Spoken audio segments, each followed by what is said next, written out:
silence. Traditional leaders, silence. So who go say the truth? True, for justice. We are the go get so comfortable. Now by area, no better. We are the go get so comfortable. One guy's no better. Who go say the truth? True, for justice. Who go say the truth? True, for justice. Oh, you need it now, see what's I say so. Now your friend and I ain't come at them. Only baby or back nice and yeah. So I won't go or bet you were too. Everybody was afraid. And until I learned to my quantity again, once my boy don't be 190. But who go tell the truth? Nanai or say me. Nanso bien person beka wasam because everybody is afraid. Aya safwe muayini. Aku draw for nyina dalima. Who go say the truth? True, for justice. Obiadra konson so to grow your man set to me be a cacobrafo. If I need if when you know yet. Na so kutrata down so be dia back or why no keke. I feel for the man more piafo efo ne cross on my mo. Hanya safwe muayini. Aku draw for you na dalima. And who go say the truth? True, for justice. Abaya di bote chino. But you see, Dr. Baumia, why I say, Papa be a near friend Achembi. They say, my friend Dr. Achembi. Dr. Achembi, in the sense, he said, remember, me, of course, you have been walk of far a year, I could be try and change your friend Achembi.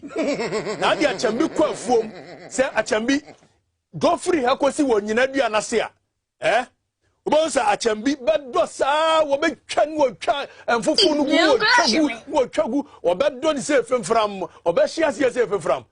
Ana mama akosu abene waka se ene ye ma chembi asase no ono a chembi na no nafu obekwa na chembi ayeso okodo na afu no onya ho asem enuane die no na chembi aboro eda afu nim ono exactly so usuma chembi sa chembi kokodo ekosi onyina dua na se dia San MPP for the year, Dr. Baumia. So they say, what about Dr. Achembi? Funny people. What about Sumani Sabeka? What Kakura, 1 minute, what back and but the year said Dr. Bayer when it comes to a year economy, no, anyhow, why Yashika, any home chronobana. Dr. Nimua Aquine. I want to hear.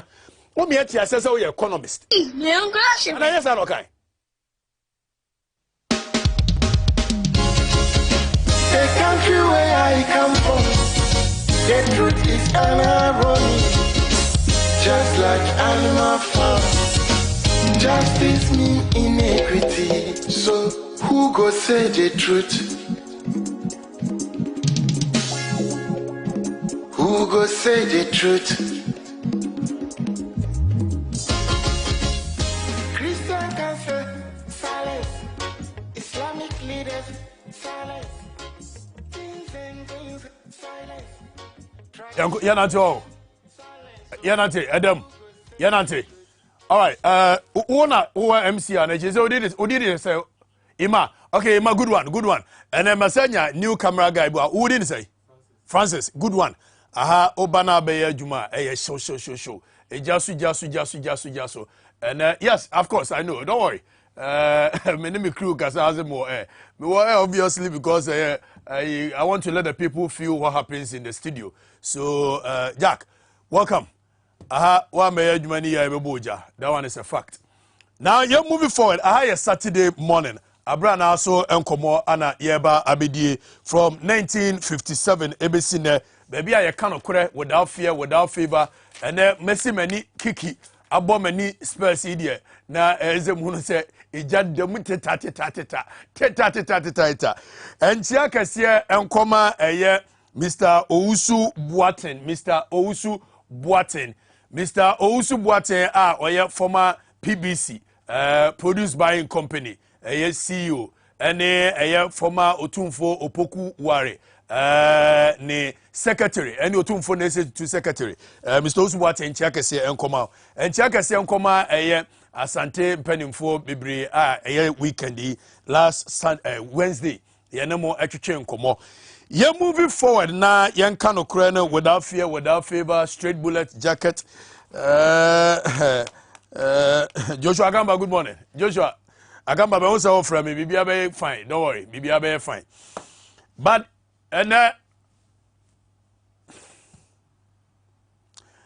Madame Hoba, Ebia, a Juma Kra, may ya diabo, my gun and Majai.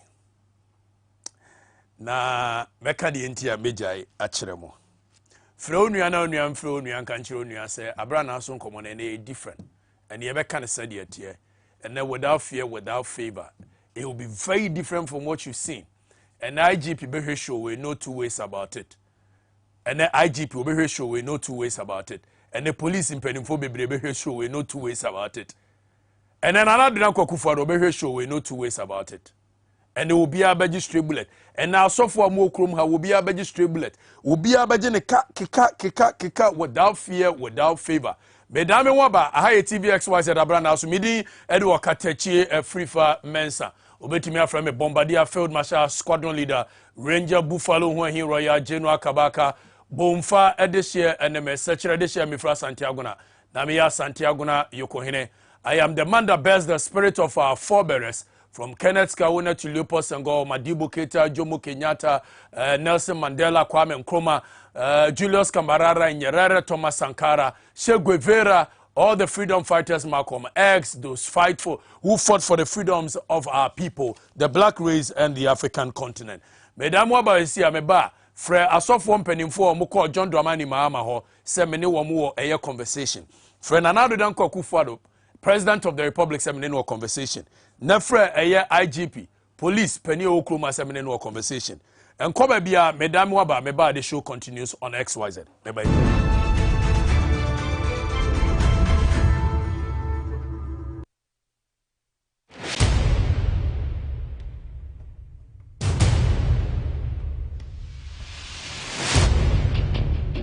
The average human body mass should have at least 60% water for optimal performance in any physical or mental exercise. We can help you maintain it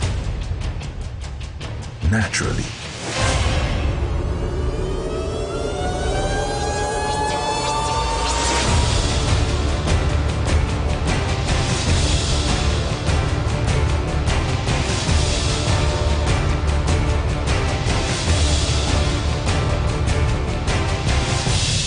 X Natural Mineral Water.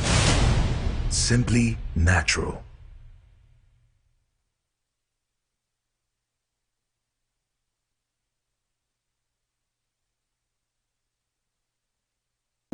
Equable degree, enti na wusu ko bobi. Debi, esa akwa hobobo hoso. Name degree program se besi esiwa mu adamufua. Nunti na Ghana Christian University College. Ya wate ti o manfo bebru emfie duonu 50 years ene akire ewo homa wo. Wa betetu ama wo skills. Am waju wodi say yes. Wo dachi ehye wonsem. Nunti ko pe won degree, HND and now professional programs papali bikoyo. Accounting, banking and finance, human resource management, HIV/AIDS management, nursing, computer engineering, IT and systems, theology, and KP. Ghana Christian University College. Echumima scholarship wa for 50% say a canon wa fa fan that was what you a fape. Our programs name for administration says 0204 069 583 and 057 65 33307 and now for application for online ghanacu.com. Ghana CU water 2 and what by your okenifu a dance on cry. If a cry na menyisika etia ye mefui. Ehin fa na menya bosia edia tre medwuma yimu. Kai kra mabre me ye bosia ato taxi fofo. Suhum Rural Bank. Suhum Rural Bank.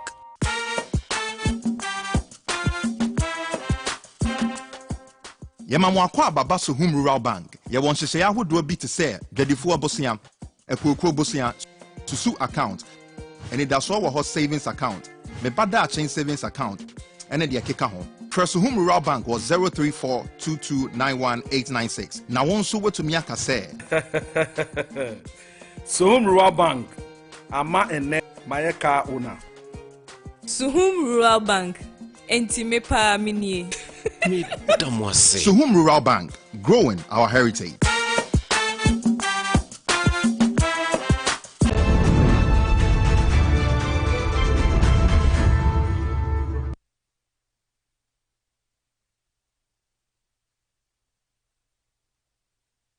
Right, me that's what I saw here. Abran also on Tvxyz. Me di said me kind no ensign na intimi ensa.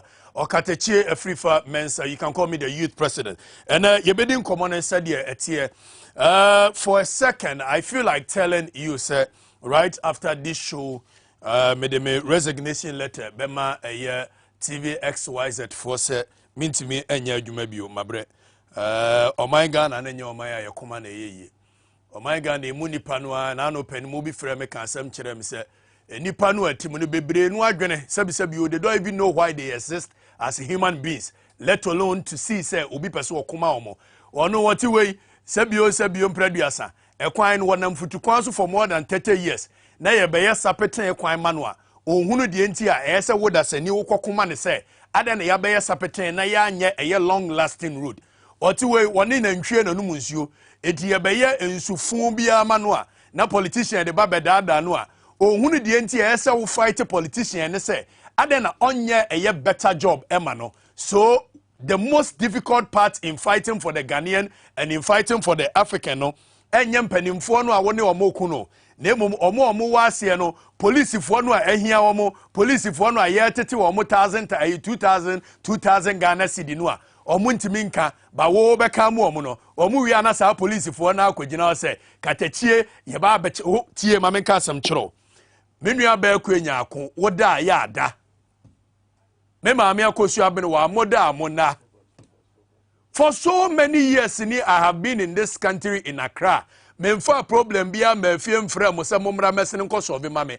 Eti se obi fra mo se ye bechi okatachi afrifa se bi omo amugu prison omo amugu cells. Enye nwan enkokọ ne be de prison ma omo ebe de cells ma omo. Look, I have had information for the past 3-4 days say the quarters that be, the powers that be says they will arrest Katechi Afrifa Mensa. Mamenka se binchira mo. Na muntie nie. Ebia na mo hyede nim nipa muni ni deal no. Meka story bia kyerɛ mo from Bomfa. Ye wia ebekɔ so na na redan kwakufu ado ye beka ku hu asɛm. Ye wia ebesa akɔso na yaka ɛyɛ ye friend say. Hey, asofo no mko jomama on me wa. Good, ye beka hu asɛm. But quickly, mama just a story. Me call secondary school by first. Na me Kumase, okay? Ana me call Bomfa Achiase. Sata me na Bomfa Achiase me kwa kodi holidays. Eja free Kumase kodu agangalia ona adi mrantie na nimu. Me call ye nipa wo ye Bomfa hini sesi ai. Na owo eye ahwedifuo. Ana eja boga wo free Kumase aba. Me ne mrantie kwa ahwedifuom. Ye de ye nam ye to tai tienie ye nam ye to tai am enjoy my class life. Ye na me ye na mungura me ye tete bofra ne ade am enjoying my class life from Kumase. Ani ekoto eye ahwede tie ne yepa ne hunu nipa me yo. If you think you can intimidate me any day anytime, you should know the person you are dealing with before you even think of intimidating me with the police, with national security, thinking I can arrest him. You cannot arrest me any day anytime and shut my mouth. Now back to the Bomfa story. Me kwa ya me ne mrantie ne nam se aja me na mabagangali amrantie ndimachi. Anam kwa na mtwa ahwede ne ba ku mienu bi ma wo mo vise na ye Sunday school ya ka me na to etirim se Yesu ni nasuafo nam wo mkoto obi aburofuo wo mubu aburo ni bi etotonwe wo ho na nipa ne ba ya wo ba be complain ya na Yesu ka se wo mamu ankwa ankoton ne de o nya bone it is that time me based on that ana me ne nkola ni bi ye twa ahwede ni bi ne de ye weye ya amfa nko ba bia ya nwia ye we ahwede no tie am ka sam kiro ade a che ye na do ye Bomfa hini se si that time ne friend kwam Jupiter wokofa akonongu police fo ebe che mie na mesi aja hene tiase na I remember say obviously the same way I'm a Miakosu Abenoa, any Minia Belquenyako, and I'm sorry, Minia Belquenyako, sending me message 10 was sending message. I have say voice note 10 I'm seeing minty cry, minty etmentie. It was a someone who became Yinamin. See a barber cheme, police for barber cheme, or intel. In fact, me cook must say, time when me I had an intel say police for decided say they will arrest me. Look, I am ready. I'm in XYZ right now as we speak. No fear, no favor. Now back to the Bonfa story. Me try read any read Anna Kwame Jupiter me abeche me. Yede me call ye police for call okay me kakra. Bear some hours. And son a Messia Jan Hineba was that time na me swane eye animbotri. Former police commander bako. Messia Jan Hineba ho eja obeka ya no mu yi me call ye. I was very young at that time, around maybe 15 or 16. Okay? Thinking say you betche me ko share cells no, anka meja wonim dem ye. Me ba back no, me say afre boys no. Ani e kosi already phone him this time around, me ntwa already ane ba ku mienu miensa. Me twa already ane bo ne bede na me so aye ne de ba fie ba we. I mean, clearly, get that in your head. Maybe so you rame. O person be rame. Mama me akosu abunu abeka kire. Say o person be rame. Ade abeka sama me nyane na meye. So if the police want to just scare say, ye ba becho, na ye be yo say, and ye be yo look, ebe sharpen me claws. I will come in and I will come in much harder. Ni afra brantie bi ke na metro e wo bomfa. Me firi kumase ba bia wo ba betata me.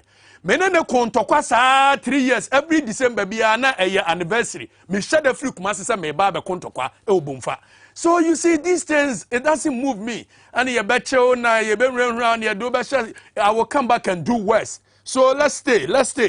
IGP Dampare, there is no way I'll buy yes and no moka and some chirono or mucha and trochero. Bekano crachewa. Some of us, you supported only Henry Cote from the very day you came to today. Last weekend, I told you, say, because this kind of makacho, makoti temacho, let the law work. I know I still stand by that point. Nobody, no amount of intimidation can scare me in this country any day, anytime. Let's get that very clear. Look, yabeka no kure achere abai without fear, without favor. IGP Dampare, yemu be a forget it. I'm not bootlicking you. I don't need to bootlick you for anything. Yabeka no kure achere odi wo ye ntwa yi no. Yesi sa way na washa da akɔfa criminal libel law de ba no. Ese wo man. Na in any case, say obi kwakase ku besia. Are we looking at nipa na all ka asem no? Are we looking at niema e happen and they look, we don't learn as a nation. Say yesua dia, yetina krom ha, the first phase of the West African coup d'etat no, started free Togo. Hey, tia, ana nyansa utie. In 1963 January, na Togo I experienced first coup. In 1963 February, you can say Benin, I experienced our first coup. Yetina we did not put our house in order. And what happened? By the time we realized Nigeria had their coup in 1966, January, by 24th February, Ghana having it here. And these things are happening on the continent Africa, and we are telling you, say, and yama coup d'etat, the junta, military junta for no, omo peke tumia, edian omo say, ahochere aba omainimu, ye busa nese ahochere aba omainimu ana. Is it not a fact? It's a fact. Say ahochere unprecedented aba omainimu. And what because say military junta for no more reason almost so the stage coup and they say I want you to let's be very careful. And this is incessant hardship. Let's be very careful. Amusi muntibida men no American no kura chere mo no and a problem. Nemo mo nhwa no kura na wo ho no. Military junta for to me, what do they say? What they say is that the government in power is very corrupt. And they yanko bisa Ghana for a nipa dubia, who say nipa dubia, a move 9.9% back at say, na do by unprecedentedly, and you corrupt chan baby in the Fourth Republic. So yeah, cannot crash them more. Most of Montiasie, Mube Ryan. Oh, Ube Ram say, wait a minute. How long can you curtail my freedom? What is this? asɛm a yɛka ne sɛ saa fake system no a ma create police force yɛ correct system, but in the course of correcting the system yɛtumi detain be over 48 hours na yɛasɛ use mmara no in the course of wanting to curtail do the right thing, you actually do the wrong thing to do the right thing. What kind of system is this? Saa fake system no a ma create no, fake system no depending on 8 solid pillars. Sa 8 pillars in nyina see a week. 8 pillars in started with the political elite. If you are about judiciary, if you are now about the security service, the police, the military, the customs, everything security service. If you are now about the public service, you free war. That is the pillars. Social power. You call the next pillars who are supposed to be the moral high ground of the country. That can put the 4 pillars up in check. Which is the traditional leaders, move to the religious leaders, move to the media, then you come to the business community. All these 8 pillars, tell me which of these 8 pillars that is strong. I tell me hold this our fake system no makretia enunti mompesi ebeka no kore achere mo no. The political elite, very corrupt people, impunity, they are so corrupt with impunity. Judges, the judicial system, the people do not have trust in the judicial system. Tell me how many Ghanaians have trust in the judicial system today. You can say the security service. If not IGP, dan pareba ya and they all ye be different. Among for gradually ye pay be a security service asema. Tell me how many Ghanaians actually trusted the security service in this country. Ufriwani about public service. The public service is so corrupt. We fill the public service with our cronies, our families, in the name of political foot soldiers. And for that matter, the public service, nobody trusts the public service to deliver what is actually meant to deliver. So all these 4 pillars are weak. Ufriwa, ahemfuno traditional leaders they are supposed to put the political elite in check. Sa ahemfuwe, for whatever reason, have been so corrupted. They are so corrupt. They've been put on board, so they've lost their voices. They cannot talk. So is it not true that the system we have built is a facade? Is it not true that the system we have built is fake? Is it not true that the system we have built is weak? Is it not true that the pillars of this system cannot hold themselves again by themselves? So we must look at it. Religious leaders who are supposed to be the moral high ground of this country, they are so corrupt. They have been put on boards. They are not saying the truth. Is that not true? Talk less about the media. Very corrupt people. And the Dija media, Allah casual journalism media, thieves. Thieves at every level. Thieves, they are my people. Very thieves at every level. Thieves who has only become guard dogs for the politicians. And you say we shouldn't talk? Now you come to the business community. Every businessman in this country is afraid to lose their job based on which political party they are affiliated to. So they cannot talk. So all these pillars that I have mentioned, tell me which one that is very strong to hold that fake system that you guys have created over the past 30 years. And when we tell you that the system will collapse because the pillars you have created are weak and they cannot hold the system, you tell us that we are the ones calling for coup. We are not calling for coup because I'm a very outspoken person. And the military junta, I will not survive. But clearly, if we do not shout and tell you the truth in your face, how are we supposed to do that? The system is weak. Everything that holds this system is very weak. And you say we shouldn't tell you the truth? We will tell you the truth. We will tell you that the system, the pillars are weak. So you need to strengthen it.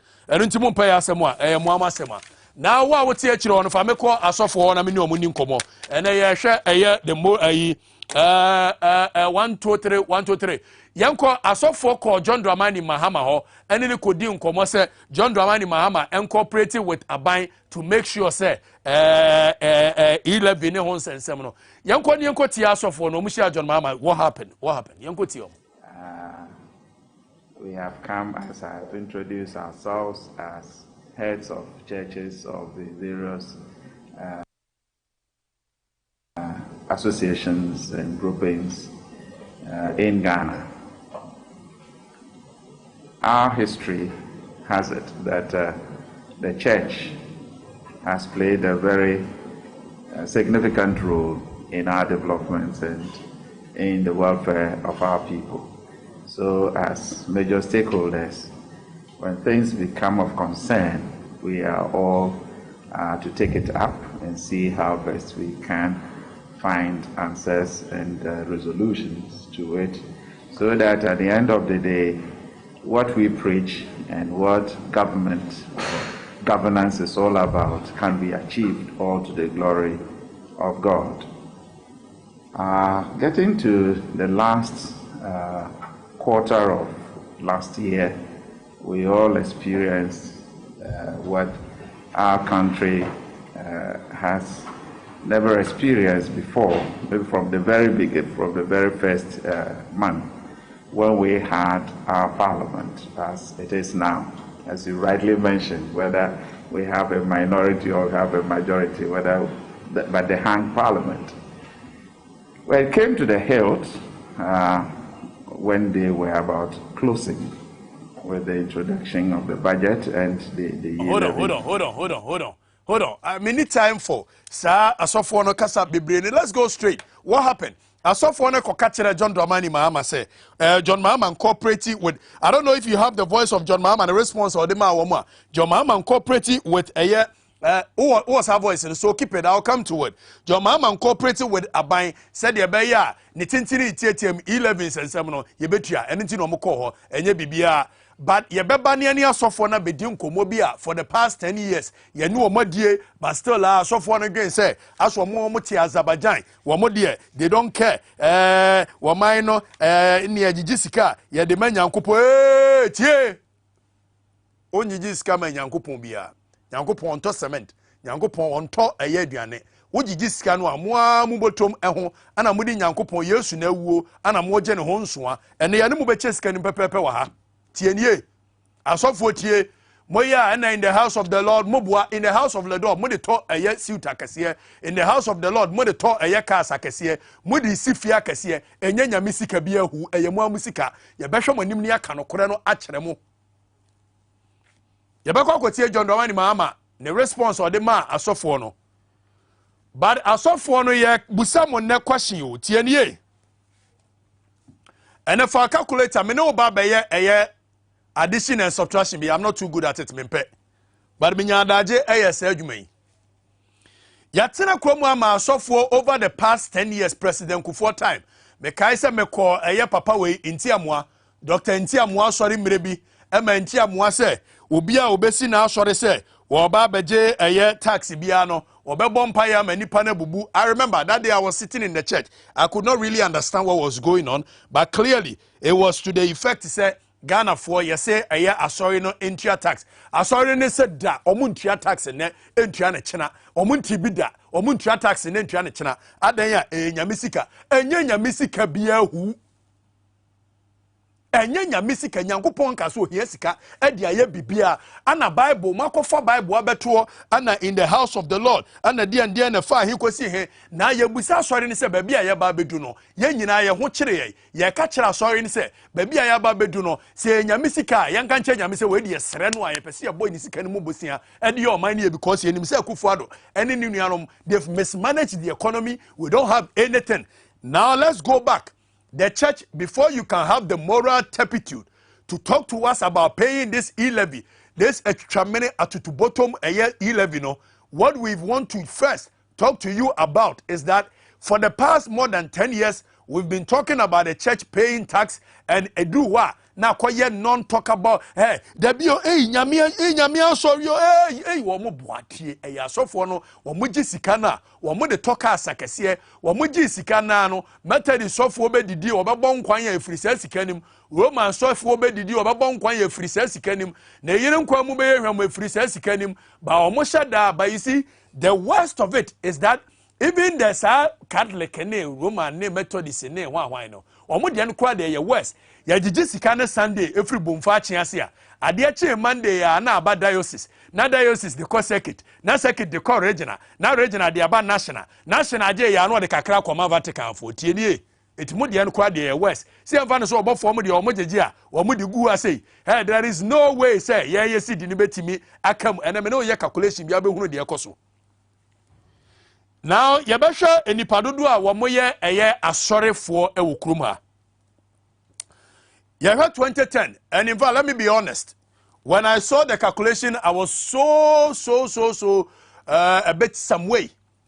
Yabara religious body say okoma for calculator follow me yabaya now osha from 2010 to 2021 asori nipa dodo a ewom hawa enyini baby a ye free ba baby a ya ba bedro religion ye friend a traditional religion a ye mu bi ye join here no say open so kasa me ye for it's okay me na no mo som no kwasi buroni na na e saint but me na kwabena nyina de oyebo ayibosom it's okay ye be fa sa traditional religion in 2010 enipa 5.3 ana na say wo mo ye traditional religion for ekwa akire e reduce ye okay no religion wo mo say wo mo de ni religion bi atienie wo mo say ye join religion bia ye de Tvxyz Buddhism o Shintoism o Methodist o e de ye nka ho wo mo ye 5.3% in 2010 so at about 1.1% in 2021 tienie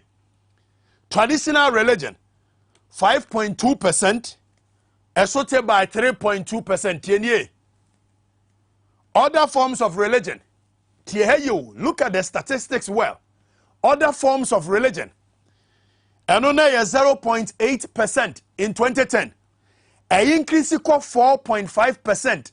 So traditional religion sote no religion sote now other forms of religion a shuti kosro now Catholic tienie Catholic Church in Esiwono which is the oldest church in the world as of 2010 13.1% of Ghanaian people were Catholics.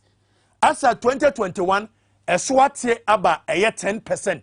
So 3% of free Catholic 4 years. So listen to me very well. Follow it. We will go stay. We are in the classroom. Now, other forms of Christianity. Enya Catholic, enya Pentecostal, enya Protestant. Other forms of Christianity. Now 11.4% in 2010. 10 years down the lane, a 12.3%. Protestant chapel, TNA, in 2010, it was 18.4%. In 2021, a sote by 17.4%.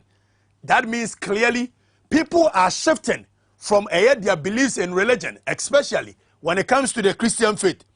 Islam, now 17.6% of the Ghanaian people that were from Islam. Now, in 2021, a movie from 17.6% to 19.9%. So, Islam increased.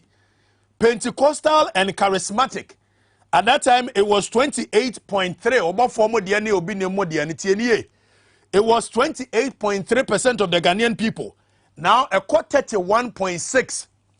Over all these religions, especially the Christian faith in Ibomwa. Christian faith in Nkwa by a year 2010 na Ghana for population of 24 million people na emu 71.2% and a year Christians tienie by 10 years now emu 71.3% and a year Christians so percentage wise is just 0.1 and a beka Christo for in 10 years. Clearly, the people are becoming maybe eyed open. They are listening. They are watching. They can clearly tell, say, be a mother or much. I don't know the why. Antimian grow exponentially. What's that? Kasa. Aha. Abajiwa mantem jarof. I'm kamasem. Now, Okabomwa, 71.3% of a year 30.8 million people. A year 21.868 million people and a year Christians. Tienye, it's on my way at 30.8 million people. Emu 21.868 million people and a year Christians.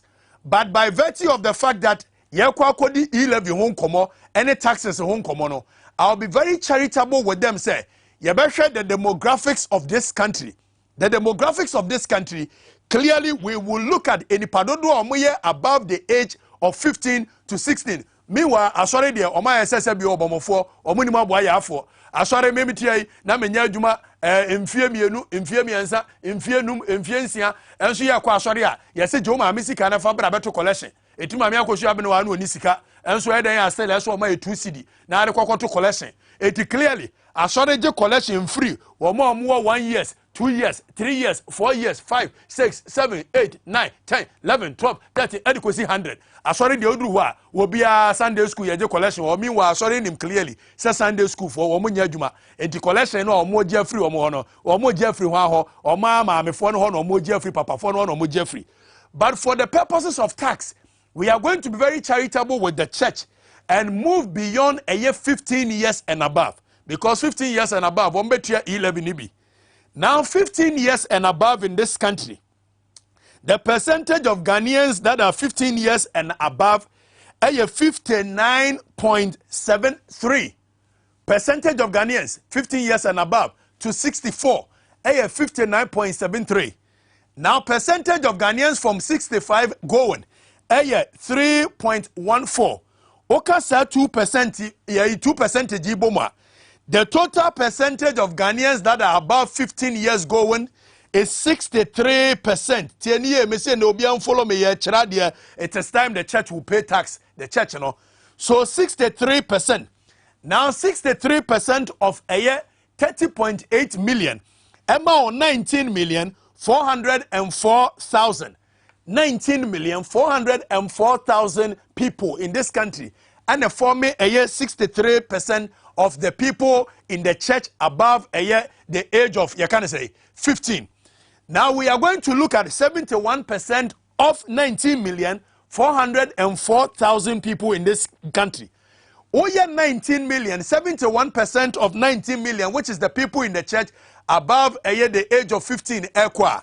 It gives you a figure of 13,776,840. So clearly, ukora sorry demwa. Enipa 21 million now muye Christians, you know.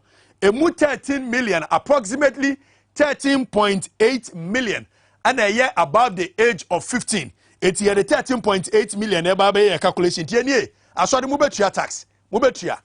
If it's a baby abedu nyina ye kanokore said yet here. So averagely 13.8 million. Yanya calculation be fawo eye you can say fa calculator. Hey, abante fa there. Na calculation be buame. If we are to go by 13.8 million, mbeka se menye charitable. Yamfa say every Sunday biano, out of these 13.8 million people, not all of them comes to church for several reasons. Ebi yare, ebi tukwan, ebi this, and for that matter, some of them don't come to church at all. So let's use 3.8 million egusono. Yan tonchene baby. Etiemfa say every Sunday bi anipa wo mo sori ekwa sori dem ekoko yi nyame aye eto collection no ya 3.8 million free so amamo out of 13.8 million ya the 10 million ebe calculation bi tie o yambehyew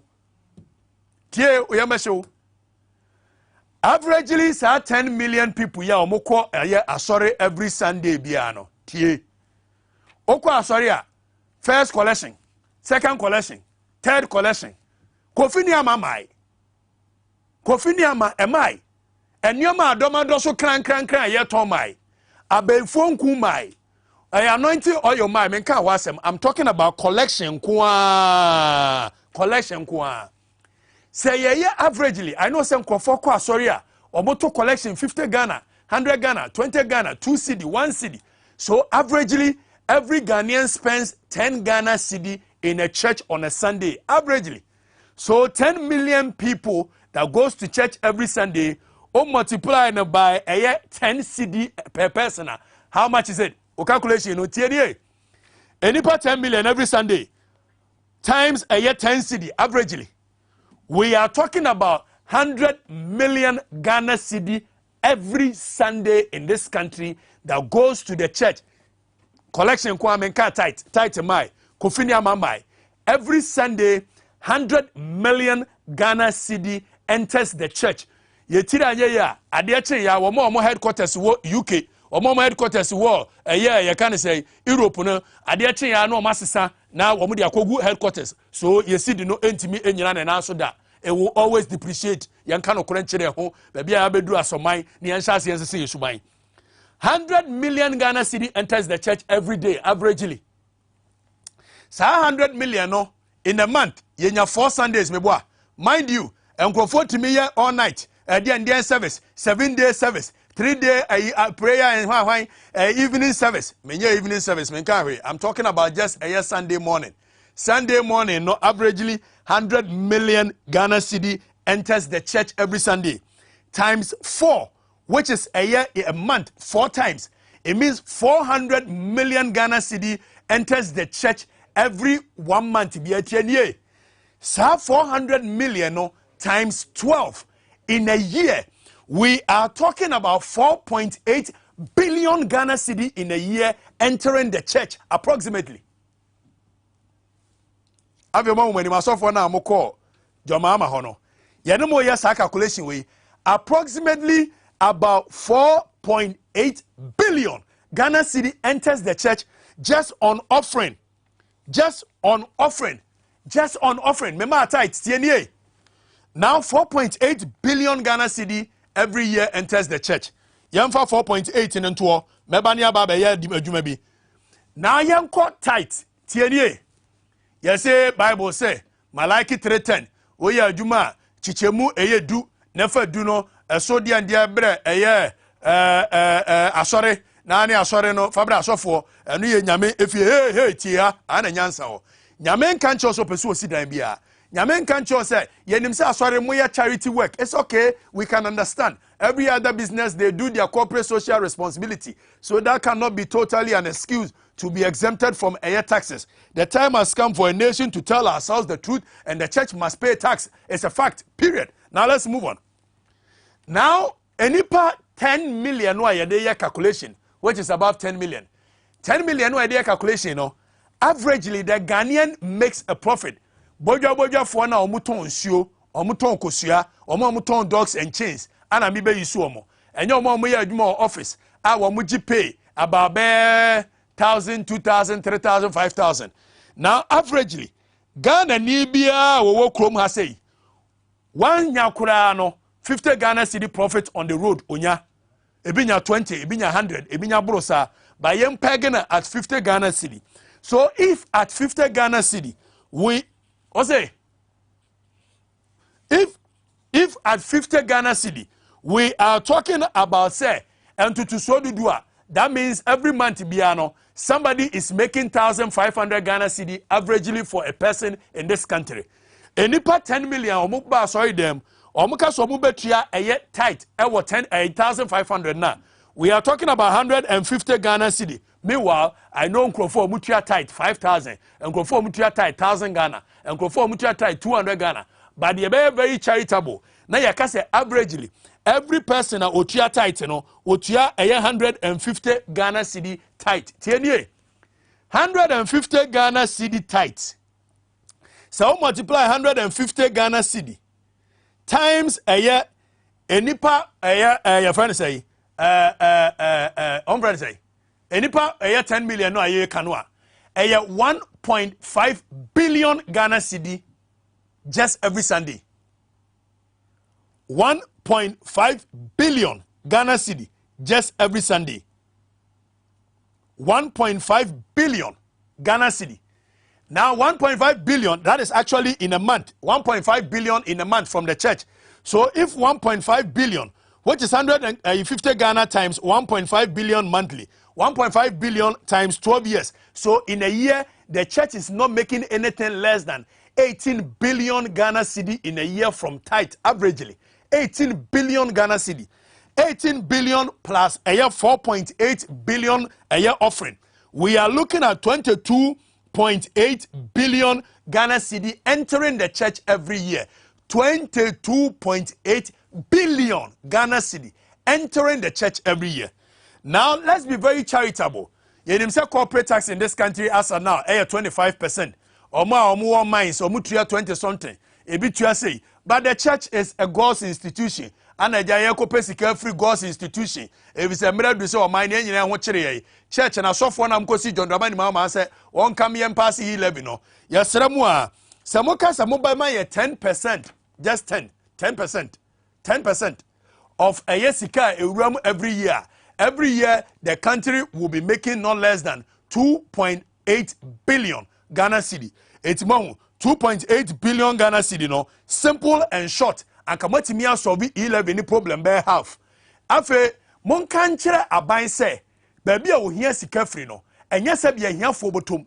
Na nkrofo ne namfofo no a wono a kate deal amomo through a agreement with look yete o ma we mu yete wa na politicians na ba na nsem hunu keka gross to GDP debt to GDP ratio GDP nso nya odia GDP na brofo dia wo GDP no a wo ka wo de title ho no o manfo de ewo mu ye mo less than 14%. Eti wo GDP no wo de ko hefa tulo oil and anu ameka me yere si yanka ne tulo ya ka ne talo tulo oil for etu omo yi a sika no kura mfa Ghana bank biam straight to aye abrochire Stanbic na wi abeka chem say wo GDP ana fa he sabi onye oman ya yare a anka wo ne aye big mines to say Newmont to say Anglo Gold to say this sign contractor ono omo sign contract to say many umienu diesel na ayeto no say omo koto a sa diesel no they don't pay a year taxes on the diesel it ye to diesel no at 7 Ghana cedi 90 pesos no omo to na around be 4 Ghana cedi enso me no ka say Ghana ni ko no koye small scale mining na ono to diesel at 7 Ghana cedi onyare a. So if they want money, it is not from a here for, it is going back to the drawing board. The people who do not need exemption, the government has given them exemption. All in the name of you can say free zones authority. The government needs to go back to the drawing board, start renegotiating some of these frivolous deals. We cannot sit in this country and we won't pay e-levy today. We won't pay e-levy tomorrow. Yanko tie John Dramani mama response or the man so for nearby. Yamra na enu mabedi nkomo obetimi afrebi. To get a detail of what our concerns are, you will understand the viewpoint from which we are coming. But I do think that this meeting is timely, and it's good to hear from all sides. And I'm sure that by the time you have heard what we have to say, you realize that the problem is much deeper than you think. And that's why I brought some of the MPs here. That fight was a fight for democracy. There's no way a speaker can sit in the chair, relinquish the chair, let somebody else come and sit in it, and take a vote in something that he has presided over. The Constitution is clear. You take a voice vote, ayes or nays. If somebody challenges it, it means that we don't agree with your choice. So you, the speaker, must sit in the chair and do a division. And then you say, I've done the division, the accounting, I'm now going to get out of the chair and let the second deputy speaker who has voted come and sit in so that I can also go and vote. Our Constitution doesn't allow that. And it was felt that our MPs should sit timidly and let them pass this unconstitutionality. It won't happen. And so, yes, I'm happy that that rowdy scene has woken your consciences that you must intervene, because there's a lot that is happening in this country that if we don't intervene, it would upset our democracy. What up? Me who say nkrofobi kase ana John Dramani mama aka say the rowdiness of their day awake the consciences of their church, but enya no kure. Is it not a statement of fact? I don't know mo no kure o my we musa. Asofo said the musi board John Dramani mama echi wo krom ha enyansafo emu wo hio. Asofo musi ebre o mo bribe sini ade. Asofo for the past 5 years. Asofo do say na otimi so mo ka no kure kire kufu ade na bai. Eti your mama can no crash your see mama can some chilamo. Your mama now are timid kakra, a toda, or can some as was shuru, meanwhile, wear a straight jacket bullet, or catch them or catch them. If so, software and more chromatia and answer moon cano correct. Moon cano correct. Namo cano crash said your papa eat play moi, or jari hui. Eti your mama and a play mujari hui say ya, or go up and down a bro see in this car, and come back no, so for come back no. Eti your mama na ba ya na appointing Ninua as a finance minister. And as our finance minister no, was our a financial institution. And as our financial institution no, ye ko raise euro bonds bia some financial institution way or mo na ye advisors to the aban esa jimu percentage anka kroma asofo nka mehe no. Eti dia your mama na ti kroma say ana Ninua no eti krom ha and wa appoint friends and family bebre say Ebra ye ka kire Kufuor say Ghana ni sika kura no oguso appointing crofo. Weekend is say me won say Perioku je to anya appointment. Adan ya was say MPA ehia ye can say 2 deputies. 2 deputies for what? Eti clearly mun kan kire asofo no say your mama bullet na wotoma omo say it has awakened their conscience no. It's true. Omo conscience na ada omo nka no kore. Mon nka no kore. Ibrahim Mahama yesi yenti bi da say your mama say bauxite won konko to. Meanwhile engineers and planners is very brofon kwam kan say. Mo kan say. Eh is where chase adwuma no a wo ye no wonim ye enso mo ka che say your mama nu enti watam Ghana ajapade de ma no enso Akufo do ba ye na ajapade nyina watam e de ma ni nuanom mo nka no kore asofo ati kroma we de MPs eye say every year bia 4 years bia MPs see akọ retirement na ade chen ya o ma JS Gracia peme yesi ani sika nso ombeje muntimi nsore nka ncherom se musi ani sika this time around mo S Gracia no mo fa nche Ghana for and mo sorry alma kwatena na please you have to say o ma ko set trap amajo mama edi your mama ka say esi a won cooperate a na you say o ma set trap say John kra wo mu asofo John doesn't respect the church monka no kra nkyere Akufo ado say bi o ya ho kyere ya sa mismanagement of the economy na ayeye sa plan mu na wote ni hwi no ayeye muntimi nka amaso ya kotena John mama wo de kyere mo kra ono na so osuru ono so open vote in 20 minka we kura ultimi se oka no na onim de oka ba to ka we no but ese oka no kore kyere mo se mo conscience ne okuru ma adeda asofo nka no kore mo nka no kore kuro mu ha wo bia nka no kore nkyere mo nka no kore de Akufo ado ye o man we pass adwoma ama na ya nka mbeche na we ogo ka wo se ni nuanom ye competent na adwoma ma nuanom no se bi omtete bola so omche bola bed Ibrahim Mahama na de bauxite no man so nkoto engineers and planners na bola bed company ana ana mumia nyi conflict of interest ni mfiri kwasi buroni ede yi democracy no de bae no Akufo ado mu democracy hwese ya ma obi ye kan say bail ye friend say akoy ye friend say sa former MPP chairman ni nuane friend say ye friend say ba akono ah dabi former MPP chairman ya Akufo ado me pamoni oni kwabena Japan ye pamu omo no ni nua bi a ye se okoy ya Ibrahim Gregory Afoko ya ma Gregory bill ene ye hu ba bia Gregory krawo and Akufo ado and Akufo ado journalist mi court na ya ma ni bill enso ye de ne ba national security ni aye ni say na journalist na sa da wa ma de ache the person is destroying our democracy so for muntimi nka no krenkyere no makosi wo se entua yi levy Monsha entua a tax every year be 22.8 billion approximately enters the church. At least be charitable. Give us just 10% of it. 2.8 billion in these hard times. We are sure saying Yankopon betia say this time dear Nisikano ya fambedu or mine kakra. Munya masem. Madam Waba meba the show continues. Aya brana so enkomo. Ya kano kreni said the tear without fear without favor. No amount of intimidation can keep us up. Now yanko fa course manko for mekabi. Here we are. Mr. Brown and then abejo for eba betrase near the Ghana unkomo. Yamfako awaye. Yamfako akana yankobra. Yamfako Ghana for mekabi. So mo pray church in India na church in India. Yanko. Okay, 0204 155 888. 0204 155 944.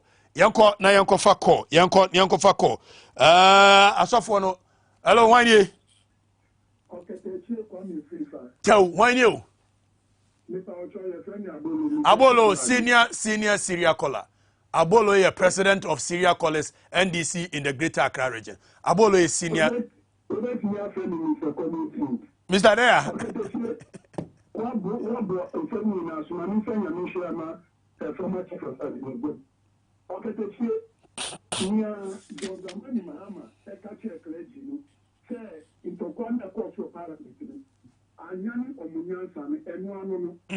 Because Sebi, I am saying, Nipa, 8, we are yet to have a BC Dano, no margin in the Nadita. It is your Mabinat and a margin. man can be doing so from the court. We said, "Samado, what will catch him?" He said, "Yeah, a year for now, Ghana, only the year tax, my son, will be analysis now to one. You see, the tax is between a sorry, no soup. Send a day, I am more than the chase to come out. My sad friend will say, "Play now, we put it to Quino, who should castle, now castle, didn't see, I should see them. But we didn't control the best. Where did the best future of the other moment? Now, the dishwater." Merase Yentia, Abolosi Yentia. Merase, Yanko next. Next caller. I'm just speaking about 5 people. It will be a tell now movie. Hello, one year. Yeah. Yeah. I always see I was thinking you go monk. Hey, I was thinking Titum near Nante. Titum. Tell me, I time I was there. I saw from it to go, man. No kind of question on mine. Because on my yet to come out, you super for and yet a phone about it, and yet a phone agenda. And yes, a phone on the board, so they say, what did he? And ethics of eating on the table. Obi Baka said, Yaman and Brown. Yes, able to Yaman. Mr. What did he? They say, what did he? And I'm penning for so what did you say, and Cassa? I have no question. No kind of question, and I do care. It's our friends and family on castle. No more, you cannot say, a person, so it's the piano. You can't acquire me, because you cannot call a presidency. You better so. But presidents were almost 9, even 9 years more. What house? But as you was go back about the Mammy show, they just say Munaka Gumasuno. Now you move on. Yeah, Missy Chroma, a kind of cratcher, Mudafi or that fever. Hello, 1 year, who is next? Who is next? Hello. Yay. Nana Santi Free. Kumasi Hefa. Tafo. Tafo Udru aya kind of say Wazab Honwa, a ho, ana meba, me bom woman, kwasi ajimai. Ye friwa na ye ko ode ho a Bamaso. Na no so yakobom yakwata. Etitafo de me area pa. Okay. So I suffer no taxation. We support 200% because I'm not sure Facebook comments be about that already. If he said, and your friends say, you have to do something and go to me.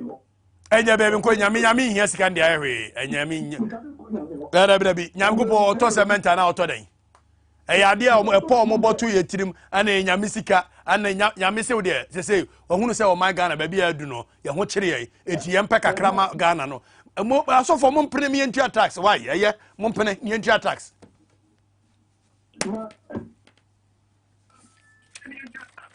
Yeah, for last call on Yanko. Hello, one year. But your Mr. Parliamentary question in Tankard. Faminante, tell Yanko. But your Mensam, what's already in Tankard? Messayanante. Okay. Minimra, Awajamana, Homra, Meba, and Penny for Ewufia. Omo eba bidin komo. Still, here remains a ye nyansa fee. Aha, and a nyansa wo. Kikiriki, agona former MCA, Mechiao, Ohumi said obesi ayenensa. Baba Penny, Ohumi anu ayenensa si. Awaje na homra eba, the show continues.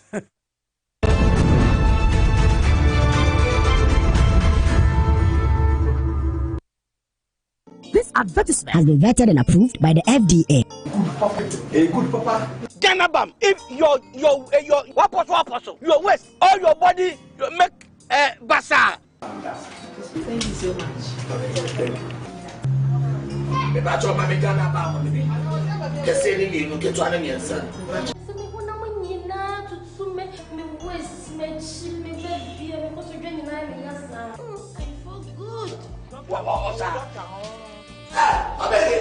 What are you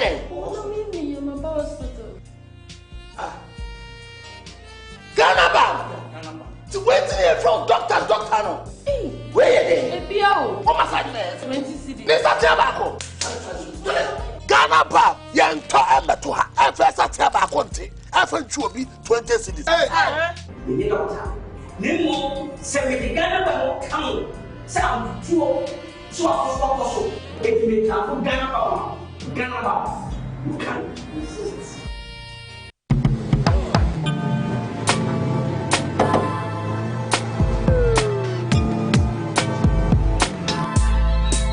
Welcome to AutoCheck Vehicle Diagnostic and Licensing Center.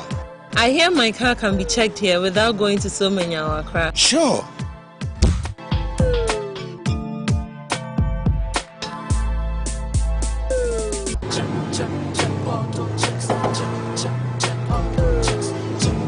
Emission, check.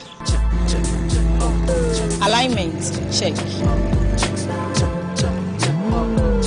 Brakes, check. Visit AutoChecks at Koforidua Aquadum Road for the roadworthiness of your vehicle, from saloon cars to heavy-duty industrial vehicles. Madam, your car is now ready for the road. Thank you so much. AutoChecks, check. AutoChecks, your safety, our priority. Check, AutoChecks.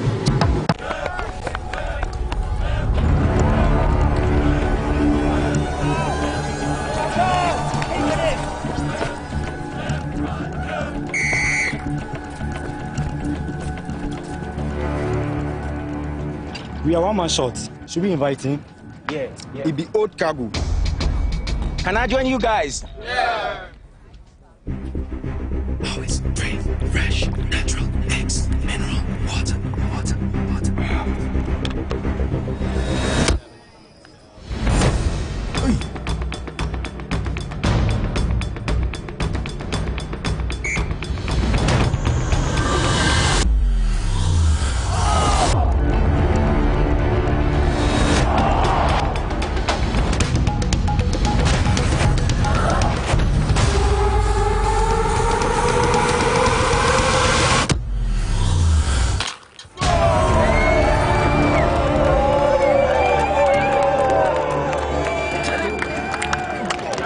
Still got it. Always keep hydrated naturally. That's my secret.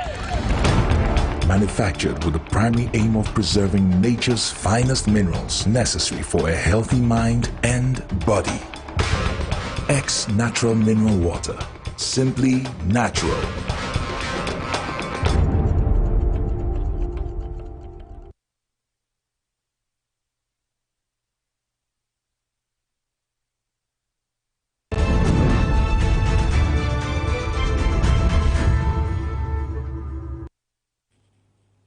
All right, me that's say what also Abrana so on Tvxyz.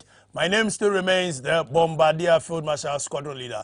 Ranger Buffalo One Royal General Kabaka Bomfade Sheneme. Se Chiradeshe me free Asante Aguna. Na me Asante Aguna ko hinene yedin komo efa Ilebi standoff the way forward. Any agitations in Ghana today? Where are the voices of wisdom? In the studios with me, Minua Kwame Ochre Dako, our business development consultant. Kwame. Yeah, Chancellor, Dr. Ibrahim Zubairu, our senior lecturer, Accra Technical University. Also, Baba join here. But let me go straight to Kwame. Now, you must have me sure say Obano. Now, Utie a young Komona media. Yes. So for quick one on that before we come to the E-levy and matters arising. As of we issue, Kwame, I think say Oshe the caliber of Nkrofo Omoko ex-president Hoya. Omu penning for. Right. What I least expected from them, kakra nanka meshishe from one say, anka omu employ technical know-how. Na omu nchire womu muse. Adeɛ no a aban pese oyɛ no sei ni netie what did I mention because me assure say omo employ technical know how man ni omo bie E-levy mu nsɛm yie kyerɛ omo anka omo visitations omo yɛ no anka omo bɛyɛ no fufu ade omo anti ase ana omo te ase anka omo bɛkɔ komo nko yes asofo ne nti there be omo te ase anka omo nko. That is how I see it. Because se usi wuduemu ye pa. Che se wose boapayo ana me de se bi me ye nipa bonini enti ade no baabi anokre da kra me mfanto ho. Me kwa akɔka no foforo ana ode betu sa na mo wi. But anyesa you have no cause whatsoever. Se bi me de me ye Christoni. What you say? Me ye Christian. I said okay you say you me de me ye Christian. Ana ye akomfo. I saw the also ye Christian. Oh, yeah, also, another boy, oh, Methodism. Me, banana meat you. Also, what the traditional, dear. Me, traditional religion. One year in our hobby. Now, what to me, you're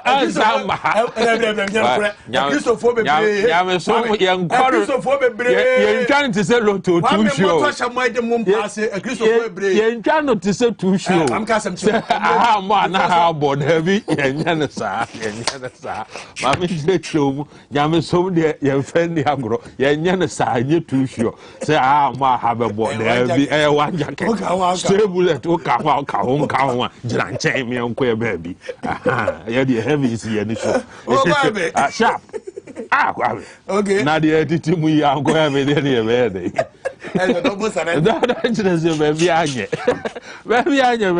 Kwame. What you say? Senka omo employ technical expertise. Na omu dia asem num ye no omu tia.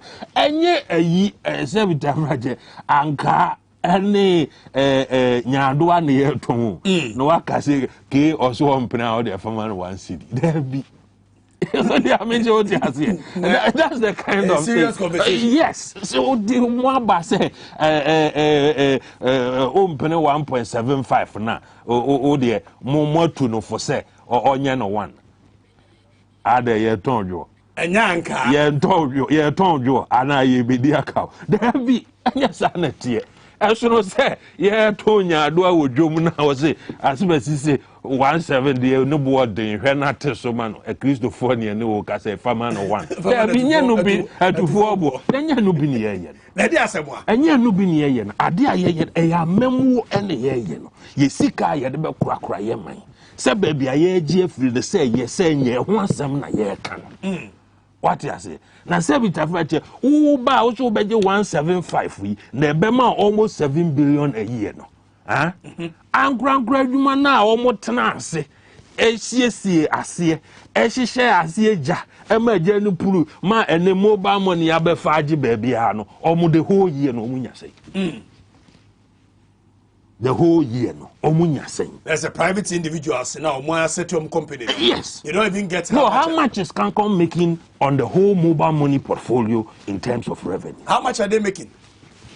Okosha annual report, I think say 2021 up to September, no man post to be beat to say 3.2 billion. 3.2 billion. Omo de buy. Omo de buy na asa to home fidie DSC ye say be ya wo bomfa na me ma ne wa onsa beka no. Omo fa so omo post ye no is around 3.2. O de ozi wo ba betisika yo untim free omo hihye adwuma no ho. De mo betie free Ghana for ho. O pe 7 billion.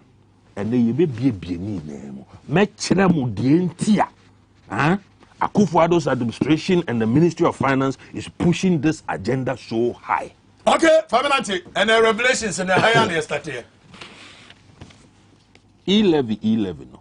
May start every actually. Na me we am bie mo ba ma wate ase. E-levy na ye na. Kwame. Enye sika ye begigi no and ye target no.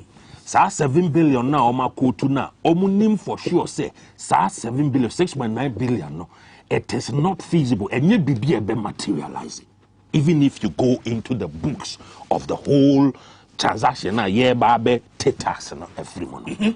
What did the materialization? Right. Look at the whole thing. Most 6.9 billion. 6.9 billion na mo benyano in a year.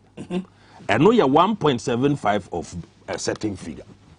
All workers are figures now. Not just say they're looking at say transaction, circulation, floating of sika ebeko through the umbrella and as within the umbrella of mobile money, it's about 400 billion a year.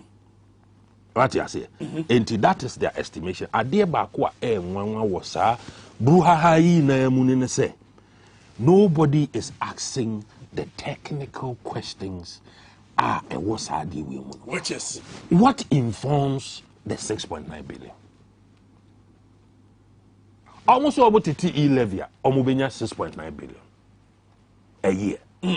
A year in the Bemo 6.9 billion. The government said per the projection of E-levy, mobile money a year, throughout the whole year, transactions a year, it's about 400 and something billion. It's about 400 and something billion. Into Omu 1.75 now. Omu Benya 6.9 billion. Right. And yes, sir. Right. Okay, good. Nana Akufo-Addo's administration, Omu the e-levy by there's something that came with it. Almost say transactions below 100 Ghana. Yeah. And how much? How much is son? Right. You. Enti who what tells you? And I say a DNA the percentage of mobile money transactions are below 100. So that means 400 billion no projection. Yes. Transactions below 100 Ghana cedi. And what percentage of the 400 billion? And I can tell you on top of my head, say transactions a year below 100 Ghana cedis, it will take almost about 60%. 60% of the 400 billion. Of the 400 so we'll billion. be left with about how many? 40% of 400 billion. 40% which of 400 is less than billion. 100 billion. You say 40% of 400 billion, it will take you close to 200 billion. What I say? Right. Yes. And you know, say ye sa transactions under 100 ni frimu. Na say o de yem fan say enumpo ye 40%. Transactions above 100 no eye 60%.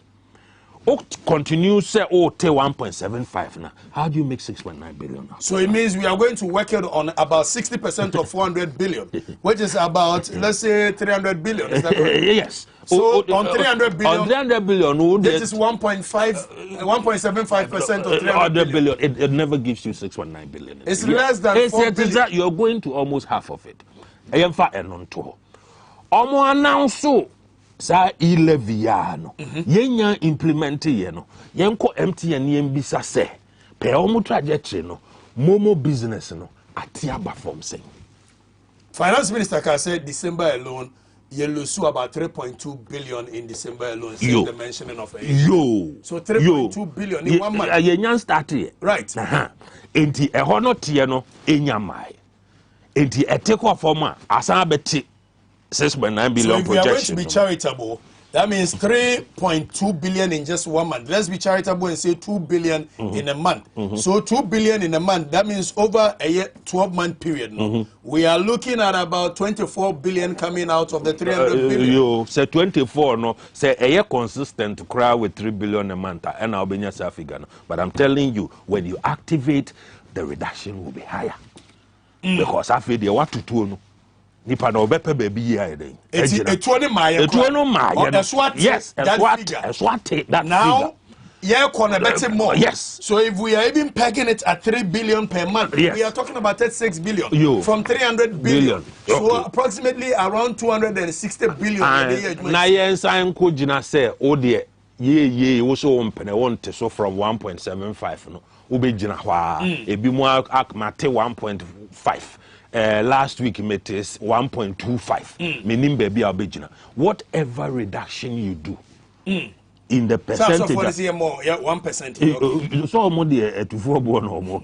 You near Bogusio. We are buying sika ye di be booming at the American. And you know why 40% of transactions below Nefrim reductions are airborne on so beba. So who decide they say obesa teswa? Which is about 1%. Which is about 1%. So we are talking about 1% of 260 billion, which is 2.6 billion. Okay. Into we are. So a buying projection of 6.9 billion. We are now getting you are 2.6 billion Ghana cedi. Now remember the real projections of Saudi winner and far by. Okay. Or continue. ISR 6.9 campaign. So Abai knows that this is. They know for a fact. It will not happen. May say it will not happen. 6.9 facade. Yes. They won't get that. They won't get that. They will get somewhere around 2.6 billion. They know for a fact. Okay. What I say. Say you di agro ni eduemu 1.5. But final two. Right. Na yenko yenim. Okay. Adwuma no Omubie na omasheshe na omakura amanage amanedru sa level, and we will continue to talk about MTN because MTN controls 90% of that business. Momo business. Yes. What I say na yebeko also the entire MTN control 90% of it. Na yen as of mine Ghana ye 30% shareholders of Vodafone. Na yentimi nkoye nim te said ya we mu ko. We will go there. Entino And then I just say revelation. No, today is back to back. Kwame Asari Obe, a business development consultant. Yeah. I say why you born? Oh, Nana do I not form your rock and say. Man can ye? After now, Casa.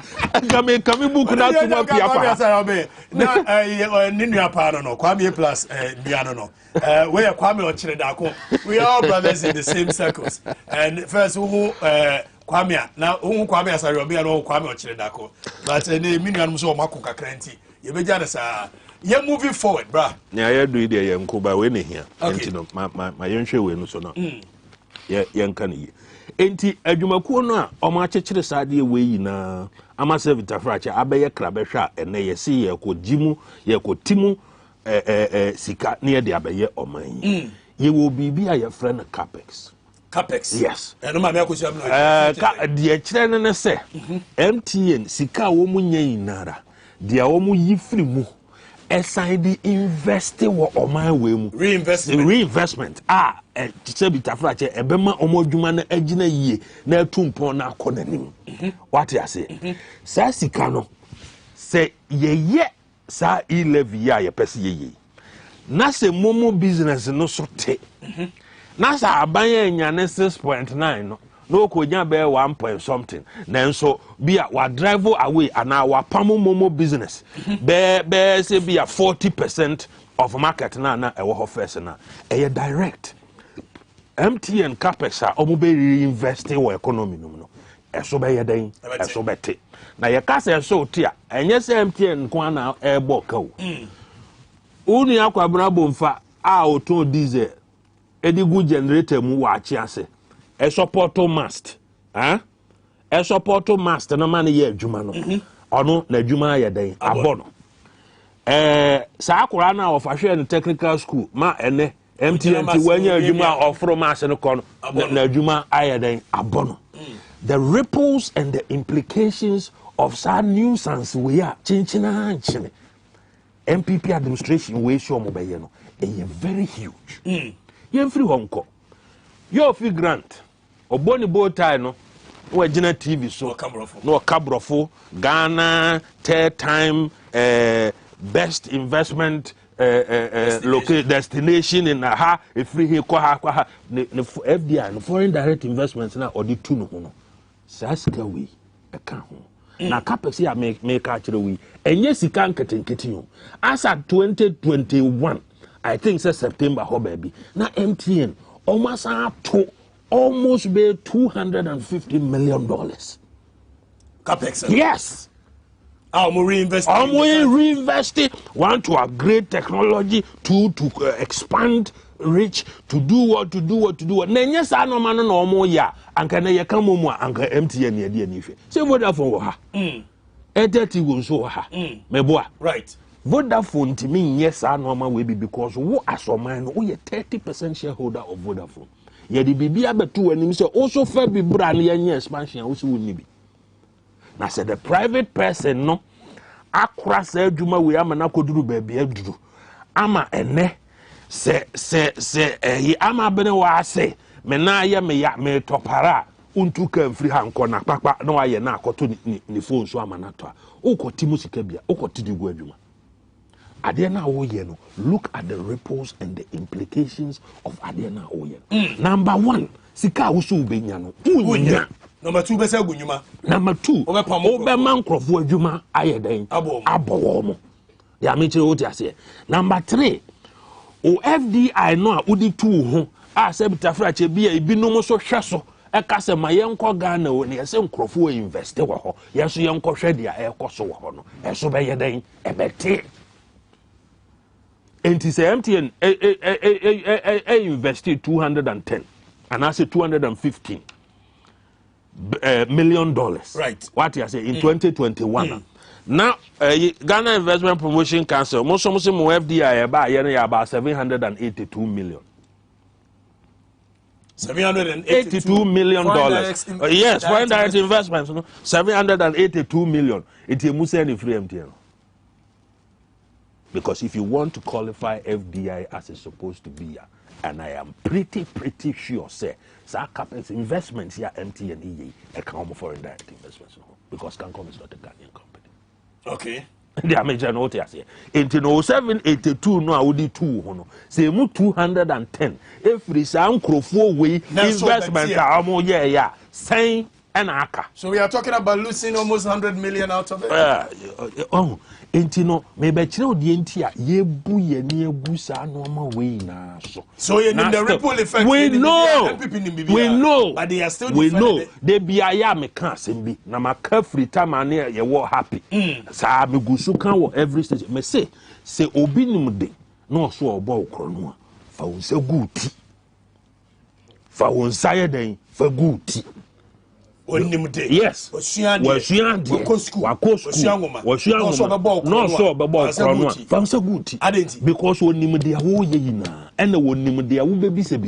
the way into by this time around the Omoboa. Okay. No way. Messi Omoboa, you be Ghana for Ghanaians will continue to resist.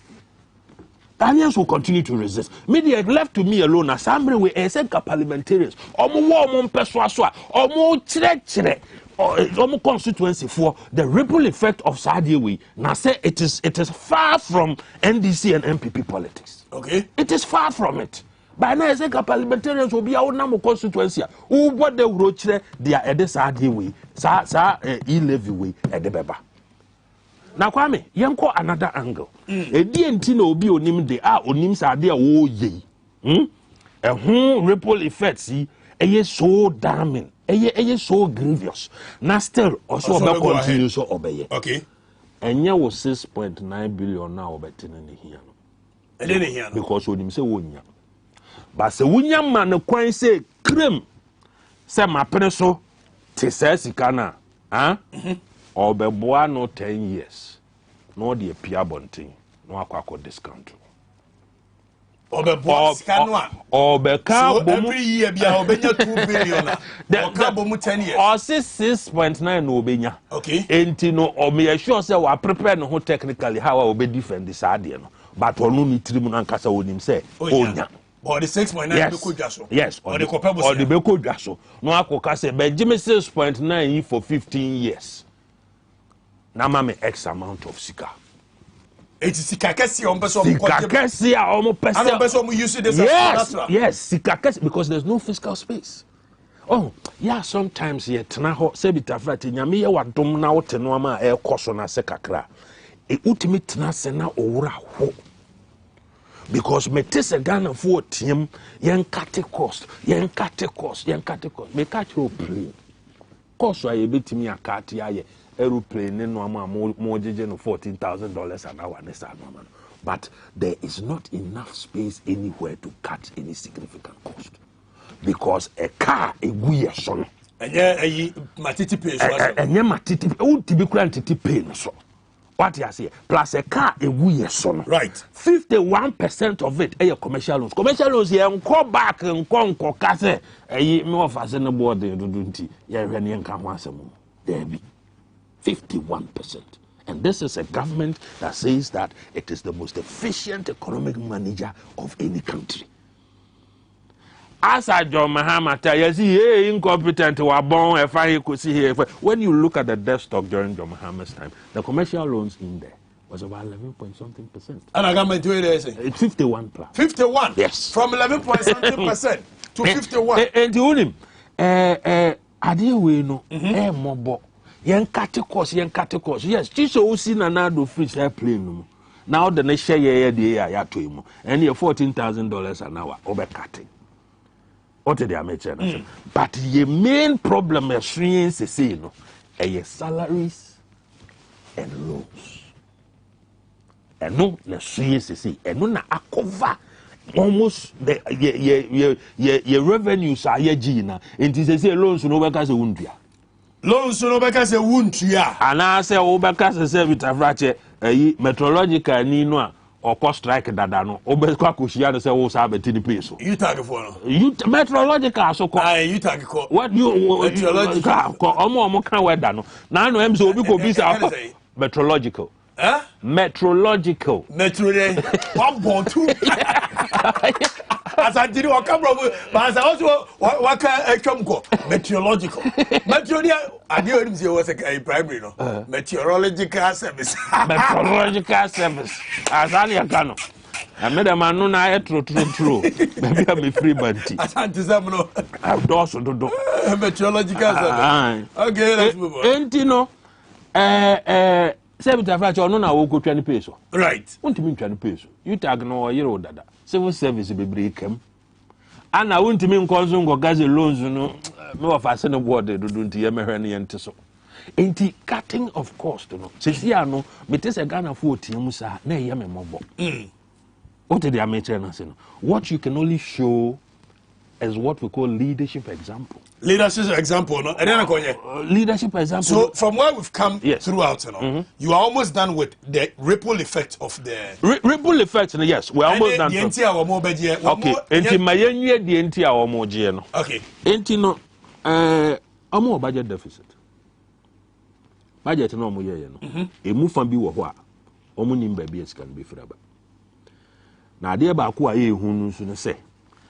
The World Funding Organizations, you know, started Emma reports about work economy. Say emu ayere, baby amu konetro, baby amu yese. No, straight away. Echre say, enya dia okohwa ebeyi.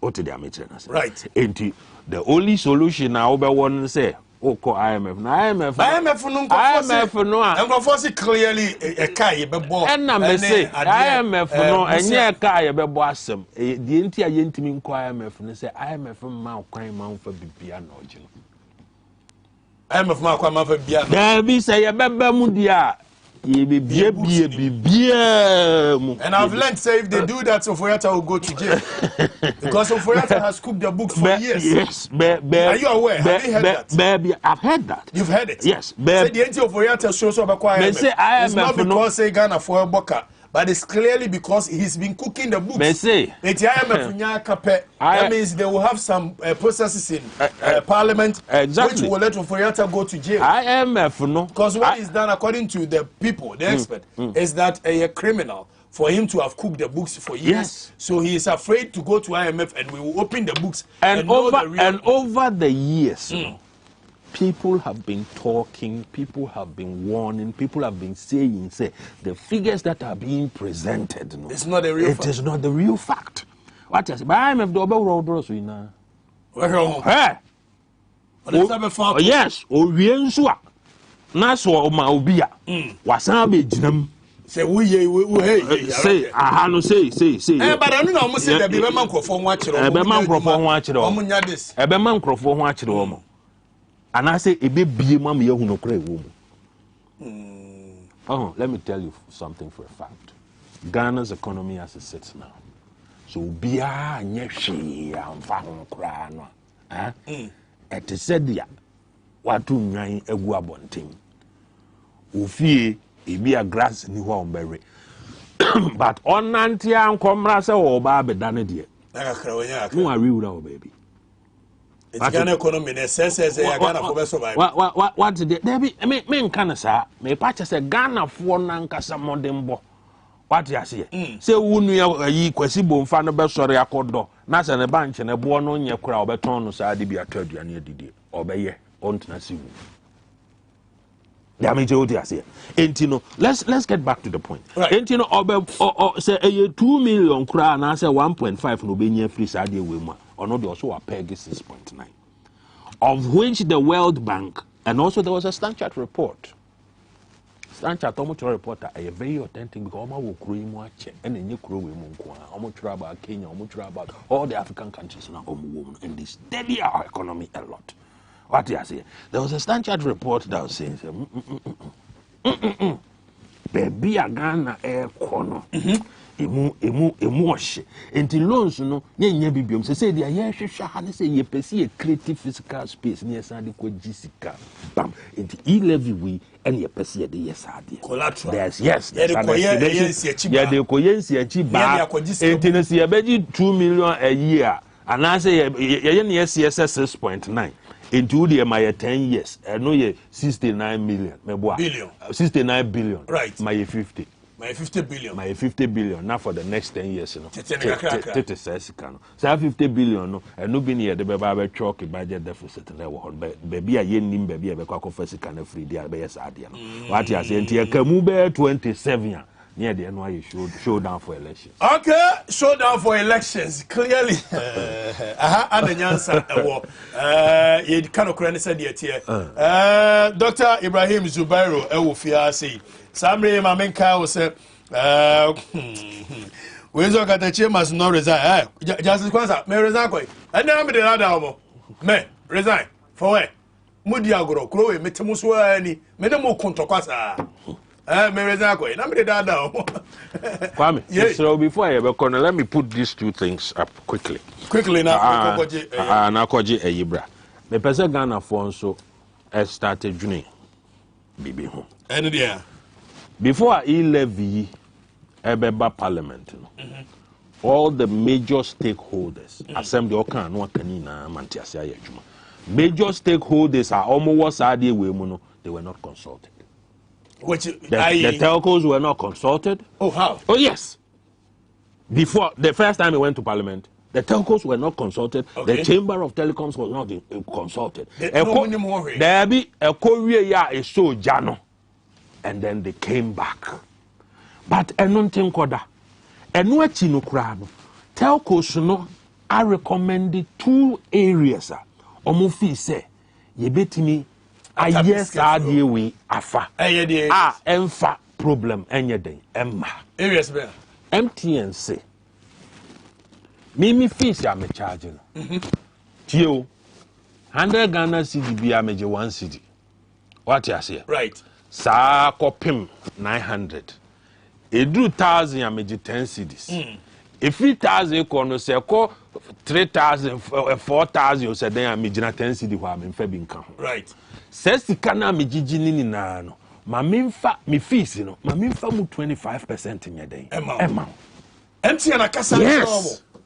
That is a recommendation. And we are looking at that is a recommendation. Final to from the MTN. Yes. Which we are looking at what figure? Say 400 billion. Okay. What do you say? No, the fees, which is they made about. I see a cumulative fees in 400 billion. Yes, 400 billion. Now say, when you would the say 1 CD could 100 1%. What did they mention? That means 4 billion. Calculate also the moon. Or the 25%. Okay, so one tier no asia. MTN Sikajuma na omo yenintino. Okay. There's a requirement to say omo float at top bank a certain amount over almost 7 billion. Okay. I said they be a daho. I must say, I know Pebby ni Baboni be sorry from MTN now send this kind of no trust work no trust work no trust work no ashati at the end down. Says he can't why the Bema Moamolis Musicano. What you say? Says he cannot earns interest. So may have more or say, so pay way no so. Me float to that bank and a shoe interest no. But mean T being your day. Amount. I said that. Yes, because I didn't you know. A juma ya shishib. Oh, obi o yena juma yeno. On shed nenkwan. Or shed the future of Adiana omo yeden. Omo yen. What you say? Intino ene eye will say. Uhu 400 billion in circulation. Into a near brigidi. A say me bet TV be free. Now what bet test Adian free mu ne juri Adian na. Ne juri Adian na to pain capsules to pain ointment. Say we chibramo na to pain capsules ointment bet see free. But was it Gabi say wa bet chro say Papa you look very nice. Gabi say good my daughter. Thank you very much. I love you daughter. Thank you. To pain capsules to pain ointment ebetu pain. Joint pains were chiribramo uti na ya ni nyina no to pain betu afro. Solak mixture no so ebema ade no aso twan. Ebema na to teta aha. Na bema nso eja odepua dwuba nkrodo so on sesan boxes. No ope eye Solak mixture. Zipman capsules no so panya obete de emema mpedifo kasa panya obete de. Prostate capsule ebema eye wudwon so twa no amoa kama na timia pompe Johnson no aba eti ojunso twa no ebeboa etimi apompe eye Johnson aba Prostate capsules. Okay, Fred Dr. Solomon 0245 616 028 0245 616 028. Ghana Christian University College Bano Accounting, Marketing, Public Health, Health Information and Management, Nursing, Hospitality Management, Information Technology and Systems, Banking and Finance. Ope Bibia for any Ghana Christian University College. Your Monday to Friday regular, Fridays and Saturdays on weekend, sandwich every other weekend and online at the mouth. Wait me for admission form na you go so admitting for Ghana Christian University College 0204 069 583 0204 069 583 0576 533 307. Ghana Christian University College, advancing excellence in transformational leadership.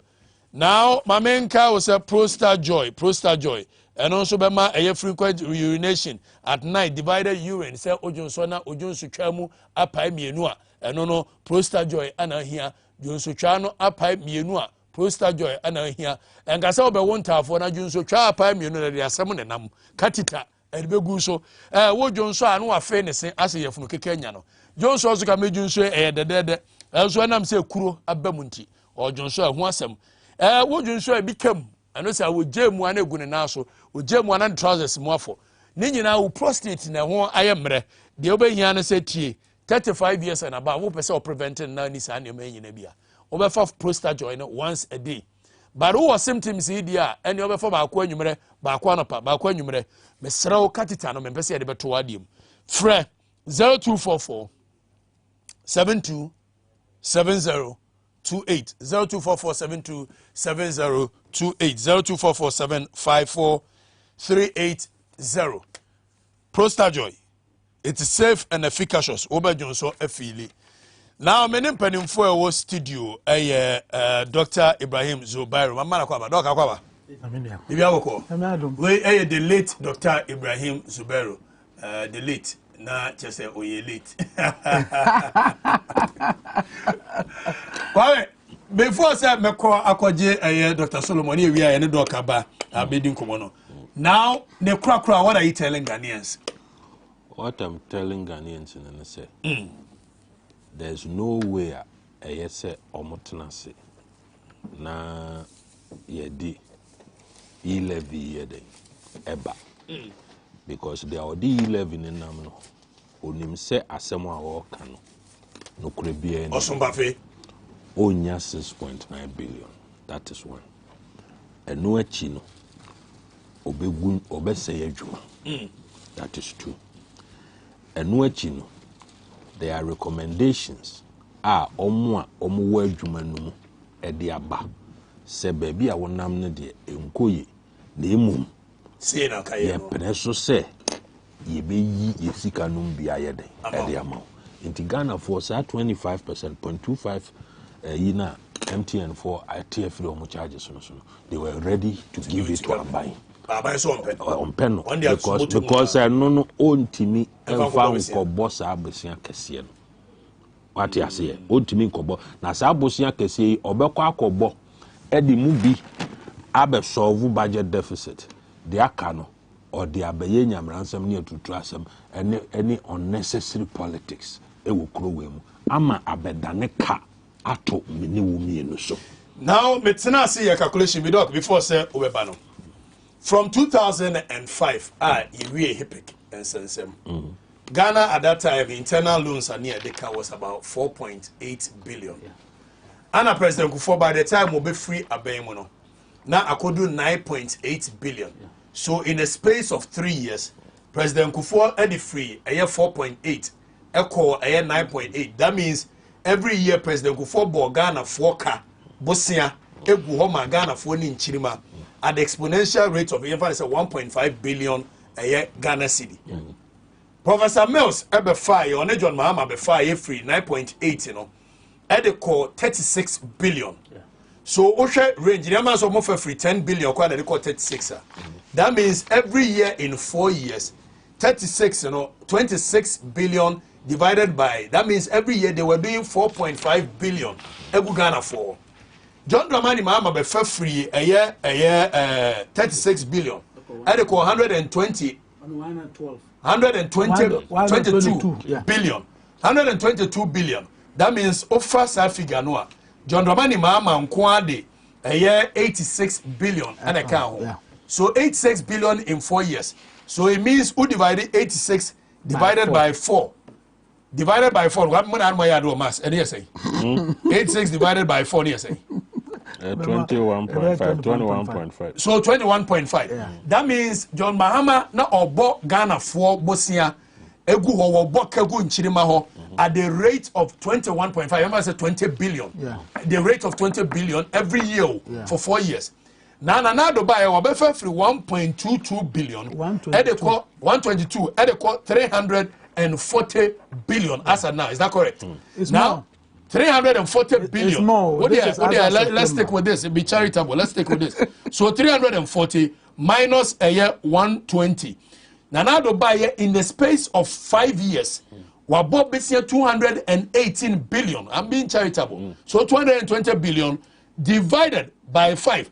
So at the space of 43 billion every year, and now 100% increase. What is 100% increment? And nobody's talking. Now you want to ask yourself, say. Doc, we what should then why layman's arithmetic analysis? Are they?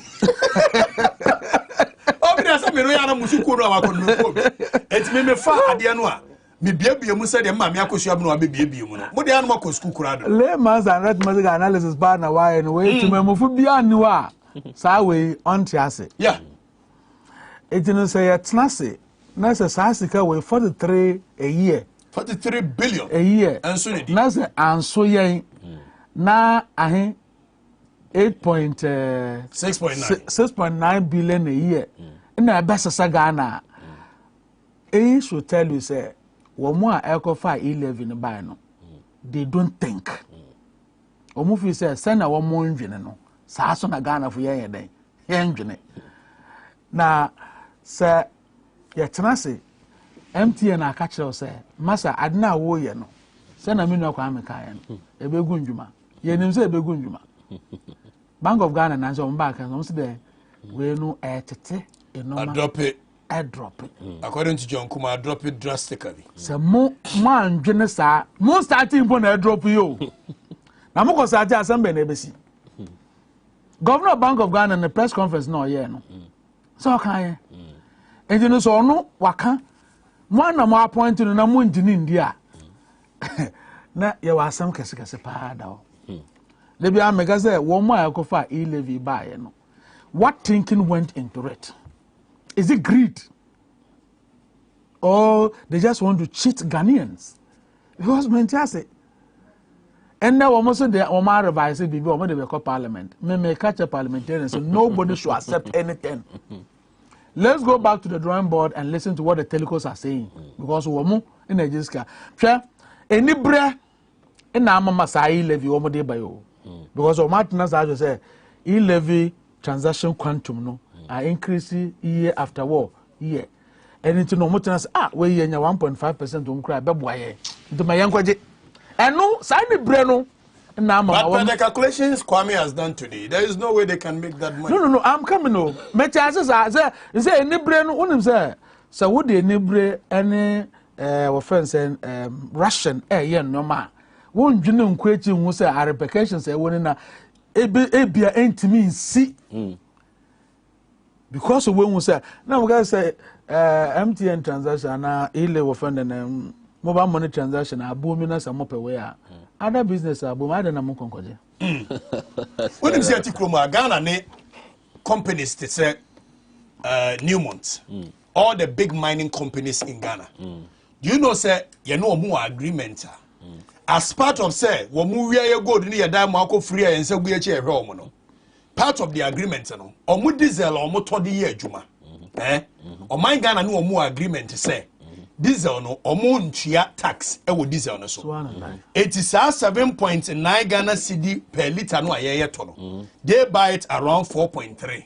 Because 7.9 now who pump on about 48% tax. And to taxes. Yes. Now the same mining company now Ghana need dia which we call it small scale mining. Or no dia auto diesel dia juma. Or no turn from market price which with taxes. So some in previous penny for nyarea. Why will you give such exemptions to the foreign companies? And what would you know not what's type on? Because Kwame only wohono kre. Oh sorry, o si leap. Oh sorry, o say youth employment. O si employment problem here wo industrialization. Ebe solve that problem no. The components of industrialization only be, and you are refusing to work on it. Talk of JDP. Say nipa na basi si ya na also Newmont no aba ha obeye mine. Nye hankwa na gold wo. The power consumption, the cost of power, or the bell runners are the project we know. It is unheard of. Until you are forced to exempt him from this, exempt him from that, exempt him from that, exempt him from that, and you are sitting there and you are not doing anything about finding cost-effective power so that you can industrialize. Now, sorry, NAPCO, now calling the ministry's office near Smash where you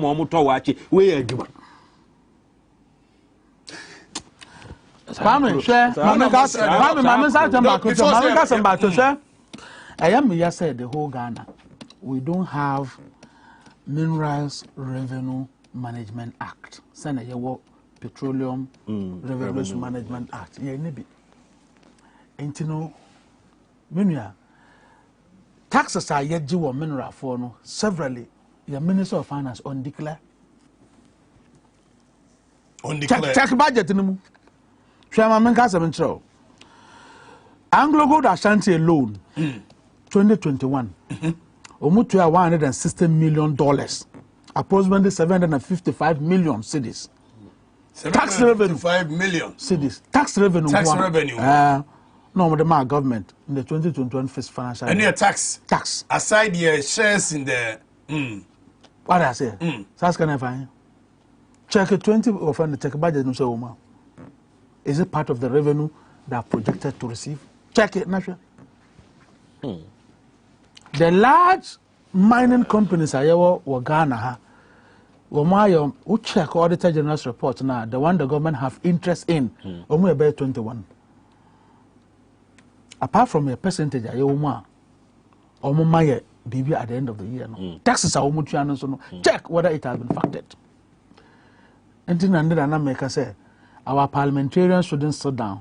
They should push for an act that will look at the minerals management, revenue management, Senator Petroleum, so that they can be able to tame people like Kenoforiata, who, when it comes to spending our monies on business, because Anyanidia.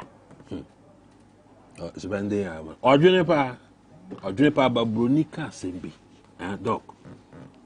Or see greed and thievery, it nullifies all prudence. That's okay. Say, greed and thievery, yes, it nullifies all prudence. Greed and thievery, it nullifies all. Maybe I should be a camp of baby. I'm in Panasa.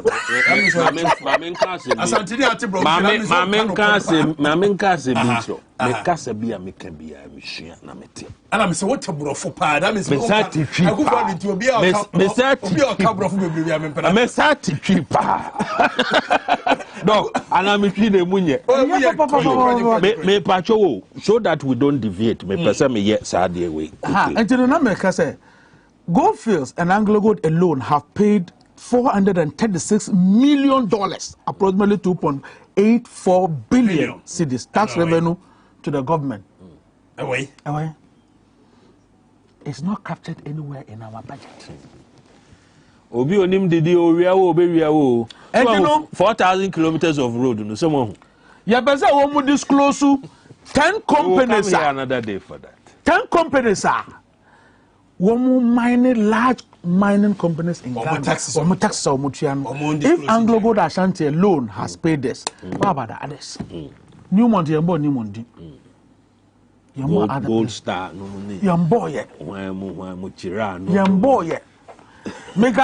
You're about to make some. Make us say, won't. Auditor General's report, a train, say, and Crophobia, or more the tax. for a period of about 5 years, young Kojiska. I am mining companies. Auditor General's report. This administration. Not tax. Look at the tax exemption alone to somebody. Why exempting the tax? Sa tax exemptions can't pono. I am more than sa e-levy.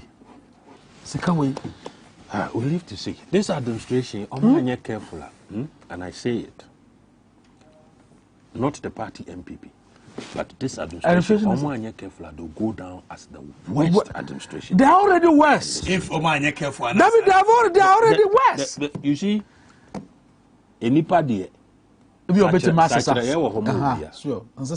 And many homophobia, dear, but such a homophobia. Now, yemba back to discussion. Let me see what I mean, Dr. Solomon Kochunko. Mate, a dear MPP flagship projects are CME no a work room how man ye who de afa baby a free education and digitization. Yes. Mebuana. Digitization ya oka wase. Oh, so one district, one factory, SCC factories, baby. No digitization. And omo we are why you confused. So omo we are why you confused. Baomia digitization any VHS. Omo bohun defu afa babia any New York we na omo bohun dewu. Now that digitization ya uye. E-card, why this, all these things have to be supported by infrastructure. Sure. Why is infrastructure? Why not aye infrastructure in this direction more than the telcos? Say yes, me timi identify me who e-wise. May no will be a phone so na me de achre I identify me who. How do I do it? Either you are. I need this. I need the infrastructure of the telcos and my handset to efficiently enjoy these things. Now, who's the same person no digitization ye mempene who na who asako say infrastructure because who won't mean ye be a private company na aba and ogusu biemu and ogusu biemu and ogusu biemu adwuma no awo 30% shares wo no ye ka se fasika bra na ye so ye mfa bi nka ho na ye nko ye infrastructure na o fa bi nko nibi uzu nibi enti na Vodafone abaye se wo kraman na wo san wo ne baketo bi a wo ho what you say ono de wo ho ba de o hwefie pa na kese no. That is how Vodafone has become. I am not saying it to discredit their brand. They are doing almost everything they can do. The government is not full. The 30%. And they see a koto etotigo one. Yo, monton 50 cents. Entino say nipa noa. Oh yeah, they know what you say. Nipa noa. Ogusu increase infrastructure. Omanfo nye juma. What you say? Well, capex huge amounts of sika back into the economy. A wing of the revenue area no. Now was over. Kwa attack stupidly. Na derailing at the end. Na buni na bunkam. Kwa attack stupidly. These are words that if you use it's okay because the context in which you use it. Why we you pursue words too much. Oh, but there's nothing wrong. There's nothing wrong with that. You said it. Listen, you can't crib in Kereo. Enrachi, police phobia. Omudi me oko konsa menshia. On say akwanu mu ade ye be che no he me kas machi huntimi cheme. Mo che me yankosi bia. Me you can't tell me. Me call me Dr. Solomon Kochunko ba me ni maka west.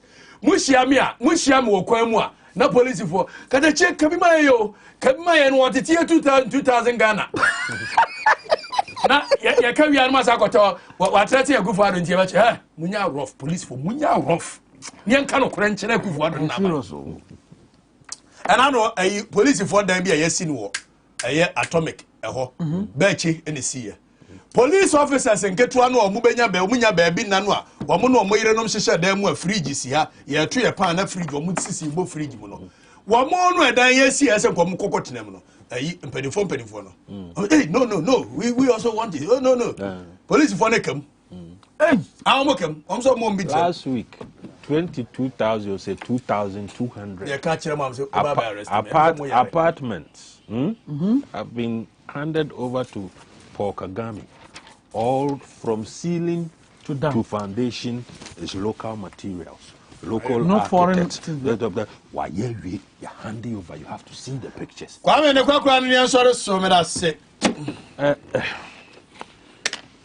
Kwame, I'm say, ne krakran say, akromfo we are name you draw so they are not just a one so only friend. Only their friend. I'm more cromfo. What we are I will be down. The old master swamina, I'm more cromfo. We are them one you mean our white painting in every now. Colan say, Brave, you are Daroba. School uniform next day. When you go to school, I say, Cow, sorry, you have been to the door. That's me, I'm more cromfo. That one has seen you for the so when I question boy come how many software yes remwa 11 dey begunyu masa we come on to 1% we say na boy come adufo bo o dey 17 no was sort of my yamfa ma 1 yeah Christopher ye hwemo 0.1 kra no mponu nyansa nim Christopher ye hwemo azofo so mo banko 1 anyway entino Ghana for okrono bondi bebre kwa bebre o what you say me yiri we nye me ko fa bofra ba na no be si usotro sana de na ko ye bebubo ye sum left right center na me intro I supported Nanado. I had tracked him from about 20 years ago. The first time I would run my office as a young credit operations manager, now open raise Sika for this same ambition. I saw the fire in his eyes. And I'm saying, Yameya Domina Papa Oba. We all start that. Sana chichidi na chi square na ni hokwa. I mean I say, "Sube wa family do."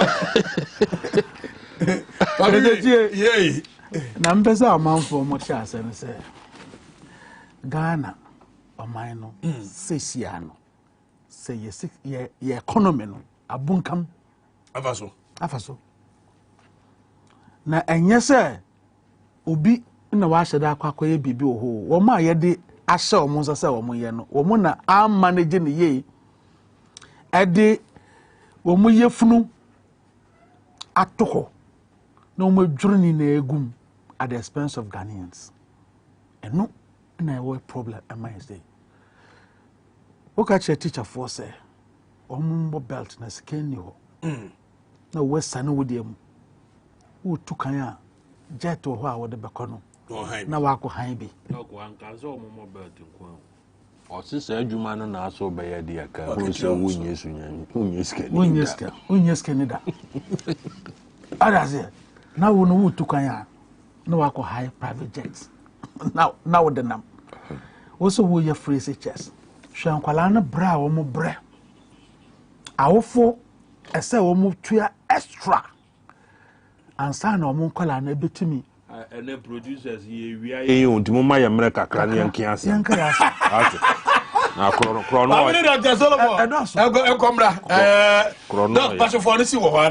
and you know, near Kosu my mono, Obi Bia, why and Arjun so own ya best support, only Pacononia no quite before. Only Pacononia no quite before, but I say what's in a Brana so. Madame over by minute Dr. Solomon by train come more quickly. Here we are, then the show gets wrapped up and come here.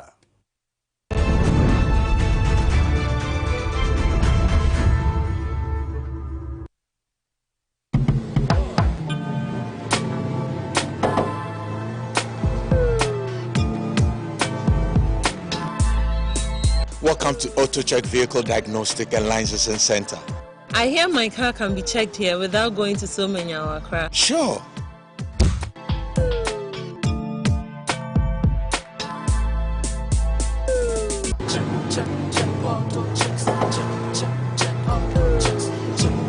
Emission, check.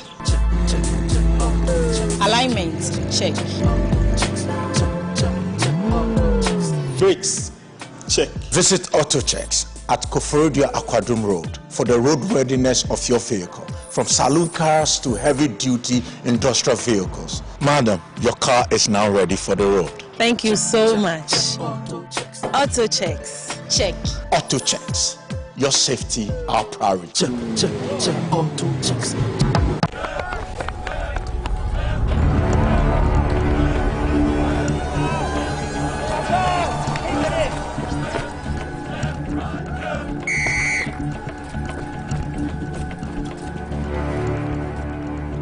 We are one man short. Should we invite him?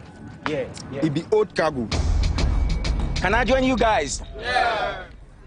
Oh, it's free, fresh, natural, mixed, mineral, water.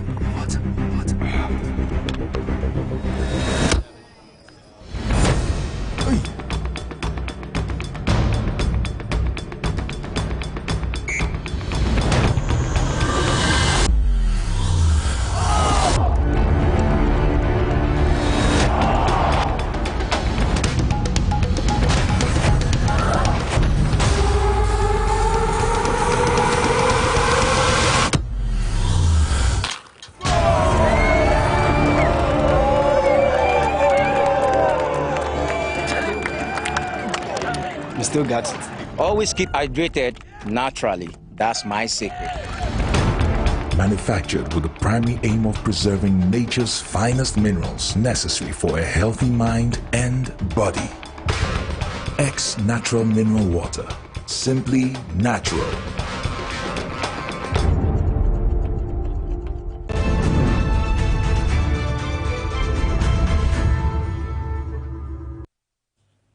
But that's what Abrana so on Tvxyz.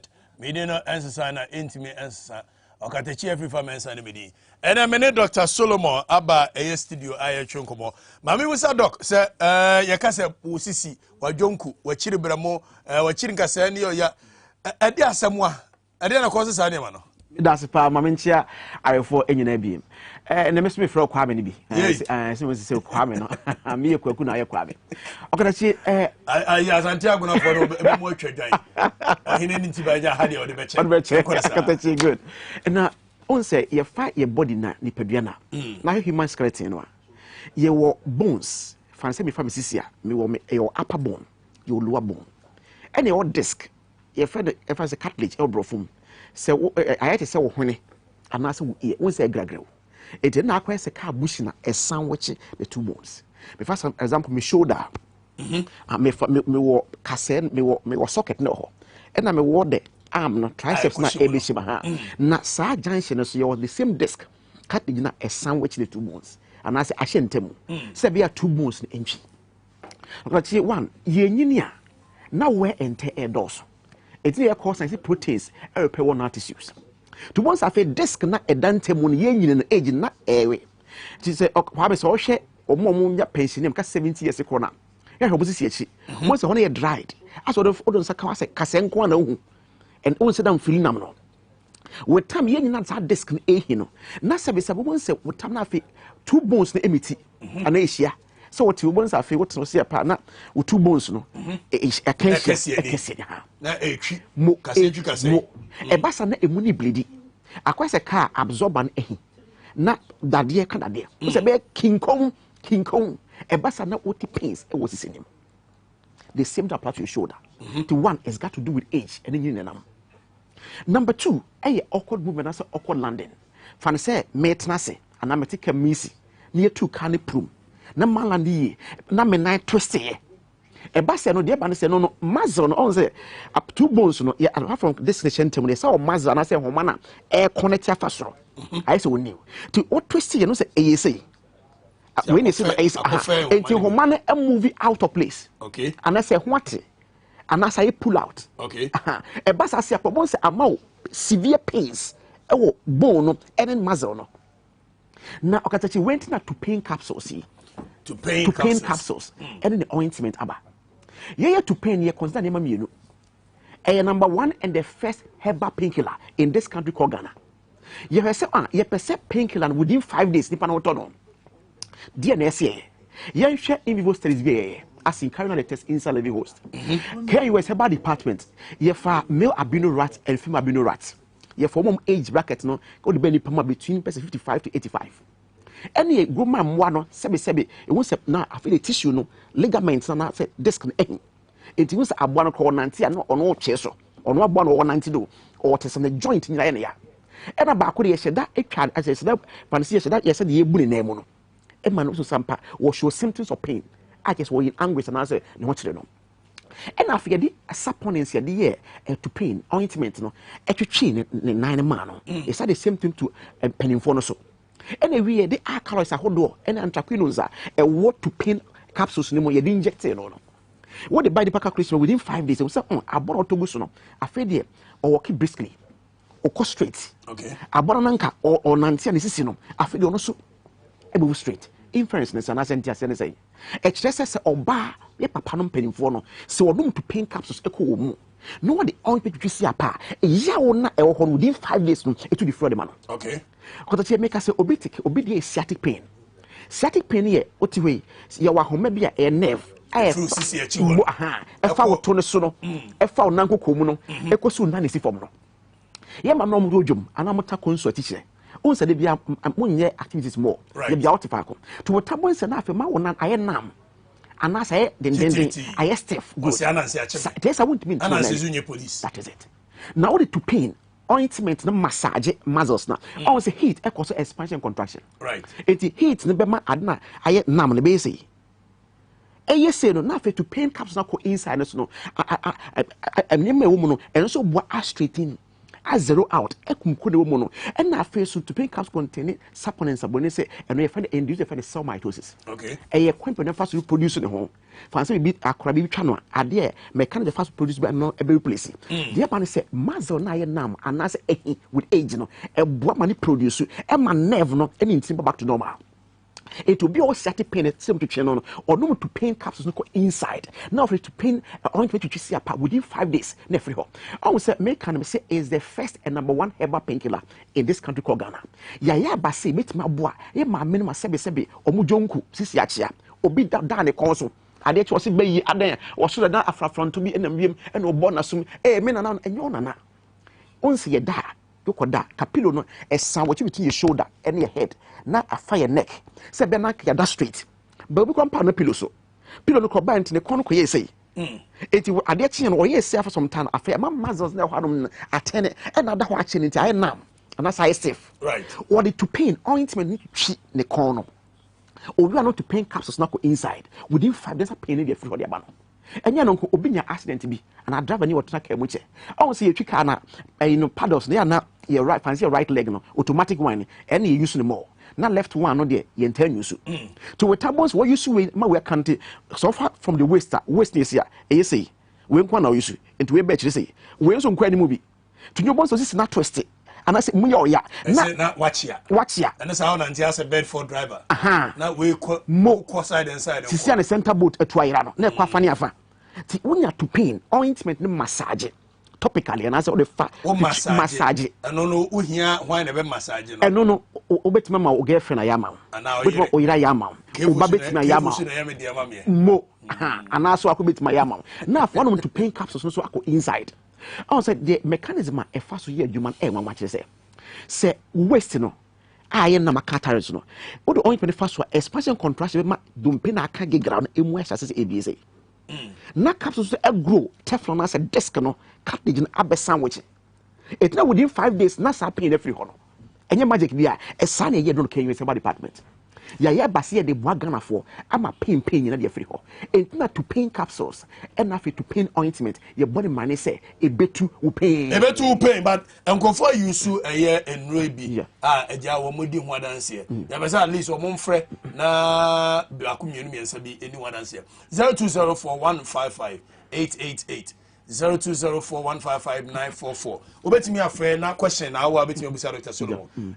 eduro nso no use ho adanse dia obetimi aka na yenko yenim 0204155888 0204155944 Dr. Bacho to so me twen na ade ba kwa ehia Ghana for pass mame e ye do fe ne Zipman capsules okadachi so yi mema 5 age pension pensioner obenya 4 out of 5 may mere wompemu ne basa na di awadigu eba on se be mpemu agudie no ene yefe na ti yefe ne mpasogro eno ne bonda anase I say car we see boat and not boat wa ha not ha e kabo musia na kana say den awadiem boat and not ene yefe na mpasogro mpa a sogro wadi boat ne madadi ena not to mommy ho e kaso musia pa na kana say den na dawa yemre ena first no unya zipman capsules ya de ba ne say 1 ACC we mama in muja afa we man sabi training I say panya what there menya call our man so hello wine hello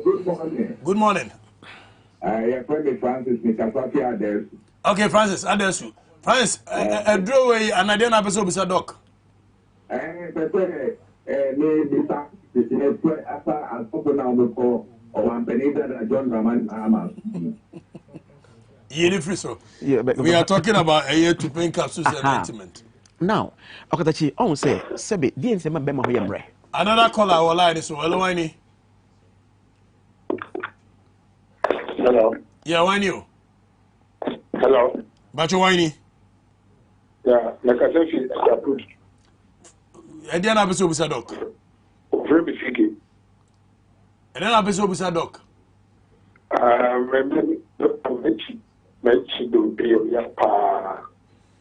What's in the side, Bear? We lower back and answer upper back. What's in the side, Bay? Osisi, lower back, okay. Okay, you find another caller. Now, you find the Pabemians, and we are talking. Okay. Hello, Winey. Hello, Winey. Hello, Winey. Winey.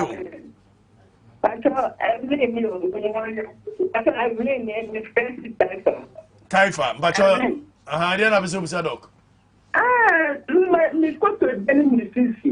don't know my to be animal said 2 or 3 bucks in ultimately, and I'm still things in no I mean, you say okay, it's Ubeti doc come in a response to more. Yamfa last one. Hello, Winey. Winey. Hello. Yay. Good morning. Good morning. Good morning. Good morning. Good morning. Yeah, Winey. Hello. Yeah. Nyamiado, Bacho Winey. Okay, Kwesi Bacho, and then Abu Sadok.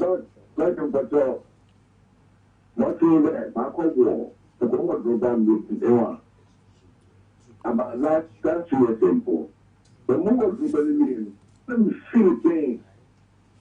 But last time you call hospital, the McCain estate, what's it? When maybe there, no, that is my left leg. But then I'm not which came, and you know, sometimes so. But let's look hand. All contented with American. All right, may I say, Doc? Yeah, monitoring now. I'm sorry. Good. Mami fa a second person. Also to paint capsules and ointment a painkiller. By your cancer of the bone and so on. Make a mamma na always to pain. Right. Tibia and Ediana, the vertebral columnetino, Ebiania Conia Cocoram. Edem. It on Omra Sulak Natural Clinic. You Kumasi and Kahako community. Okay. You be Harvard Senior High School. No. Kumasi your Kentin Chrono. I want to say, way painkiller. You should don't pay mukro. But what be a cancer cell the upper inside her. Number 2, last person so afraid, you know. Also say droben, which means rubber. Right, Enti droben na okano se bia ne pin the pin mu na e bia de ahye. Ana se na bia won se so de ade bi hye ho a e foreign sort na de akọ hye ho. E bit ma give you rise for infection bi. Okay. No so bit me aba ama sa pain no. To the message so Omra clinic. Na yen just one extra test. Na yen hu wada se bia rubber na okọ hye no. E na di infection bi aba. Ama no positive effect e won it sinim. Ana se just topical pains I be hu. On see as your honey or sooner steam generators the heat be fast system nim near we are after your ointment massage and after machine massage na say kokram bi da honoma cancer your draft for cancer as well at the clinic be no the internal one thing into only to on clinic mame back no so no say nechi ka send first person on so have vertebral column na kase hye say ye chi no say hye mu say and na disc no teflon dantemu ha e bia na ne de awe it's a catchy it's a severe back pain no or no on and I'm afraid spondylosis in one. Yes. On says of course and we are not a more pie one no spondylosis a more pie two bone ebia the sisi bo amemo ho na crack but we no the oba solak natural clinic if you want to was examine no near person the crack the womb and I said just pain you be man to pain capsules. Samre fa wo number ene baby a wo atudwa. But so with my frame of na ye din komo line no time no so ha. Na question bia na how the komo din fa no nyina ho bia na busa na nya bra enchechire mu. MTN no 0245 0245 61 60 28 0245 61 60 28 0245 61 60 28 and afi Airtel no enso ye 0261 0261 73 62 63 0261 73 62 63. Mera say Dr. Solomon say woni aba twen komo. Obetimi afa Dr. Solomon ewo behind the scenes na ya twen komo. Medam wa be sia me ba sima mienu na Kwame Asaye Kwame Ochre da kone Zubairo Dr. Zubairo atwen komo na ya sori so. Me ba sia nko ba bi.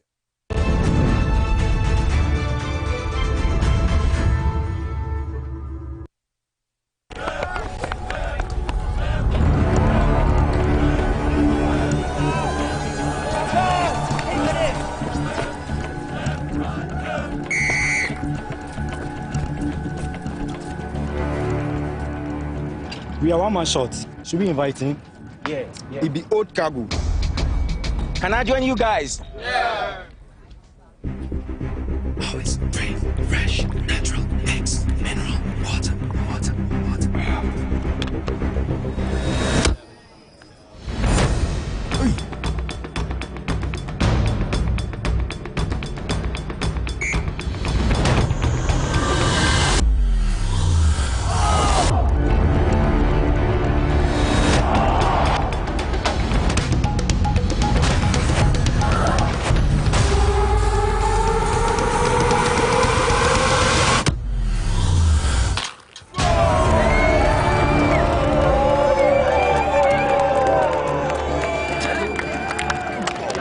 Still got it. Always keep hydrated naturally. That's my secret. Manufactured with the primary aim of preserving nature's finest minerals necessary for a healthy mind and body. X Natural Mineral Water. Simply natural.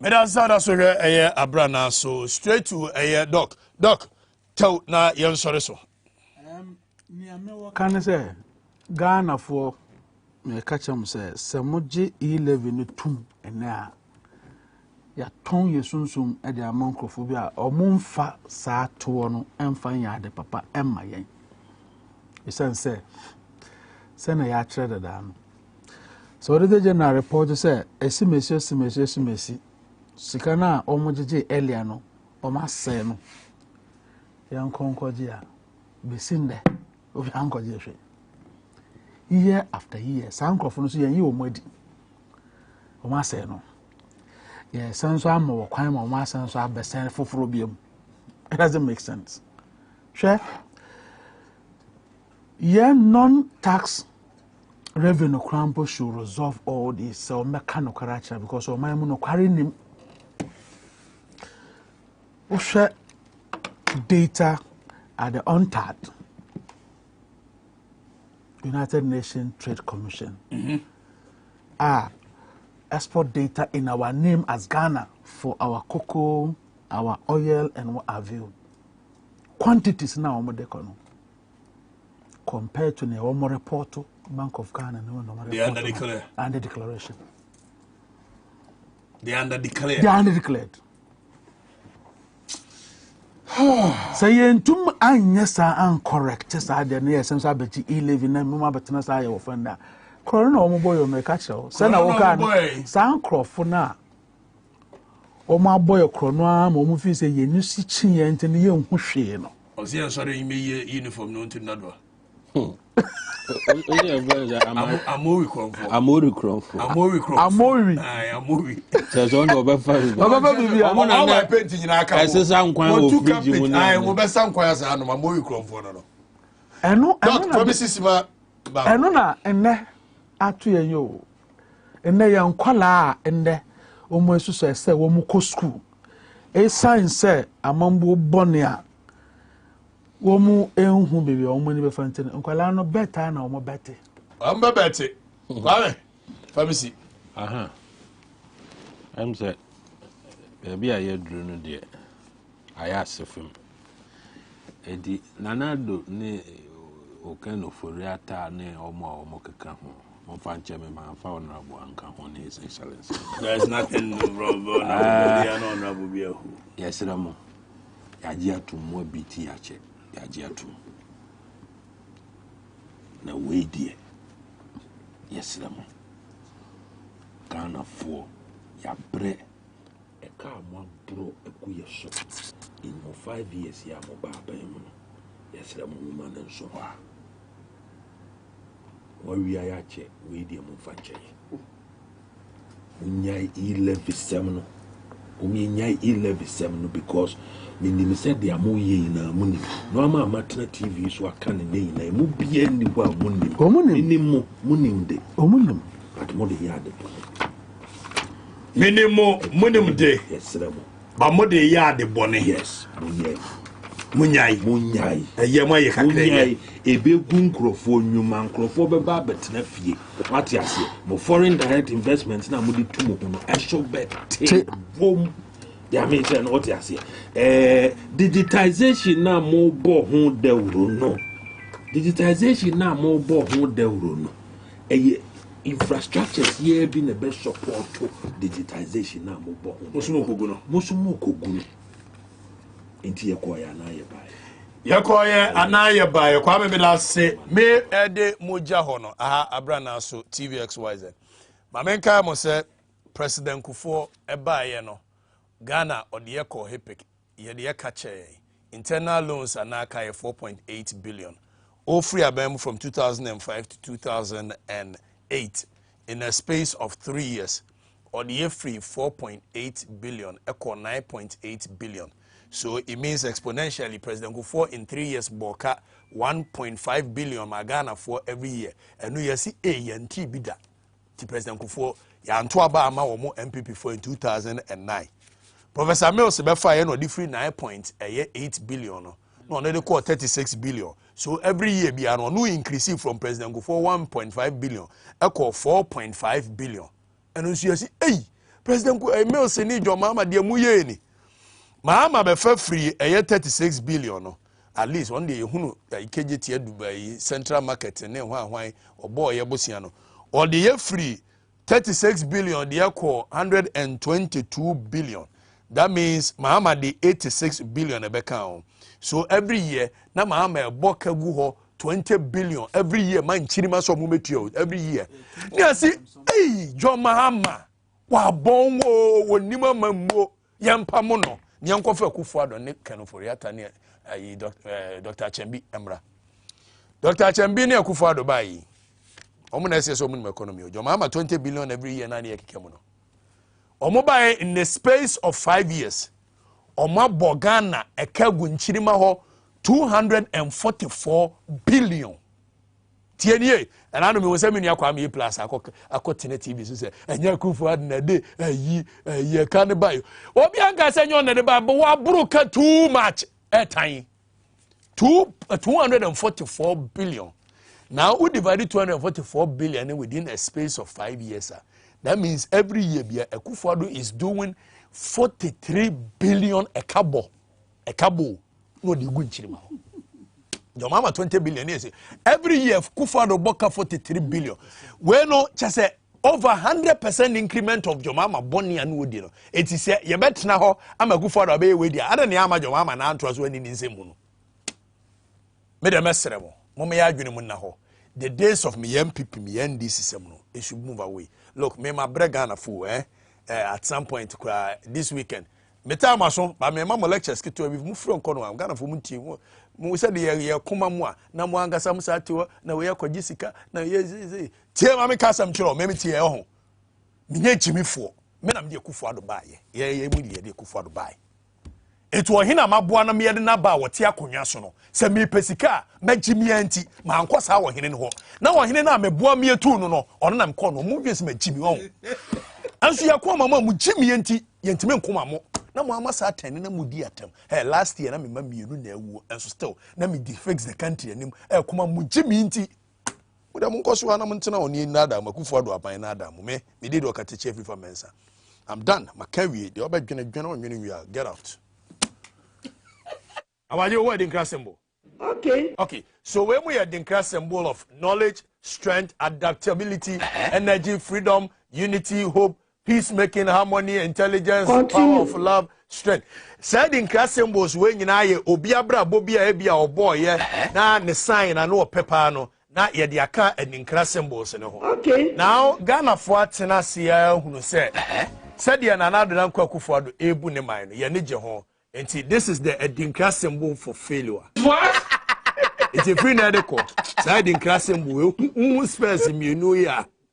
A Edinkra symbol. The president is now a free medical. Who spells him? You know, yeah. A Edinkra symbol. Photo. It's an Edinkra symbol for failure. You are a failure. You are a failure. And I beg you and can never make it. Yana nanuma motena see here Edinkra symbols. You see, mummy and for win count. This photo. Edinkra symbol for failure. Apostle, we have this. Now back to the studio. I'll tell Apostle about this.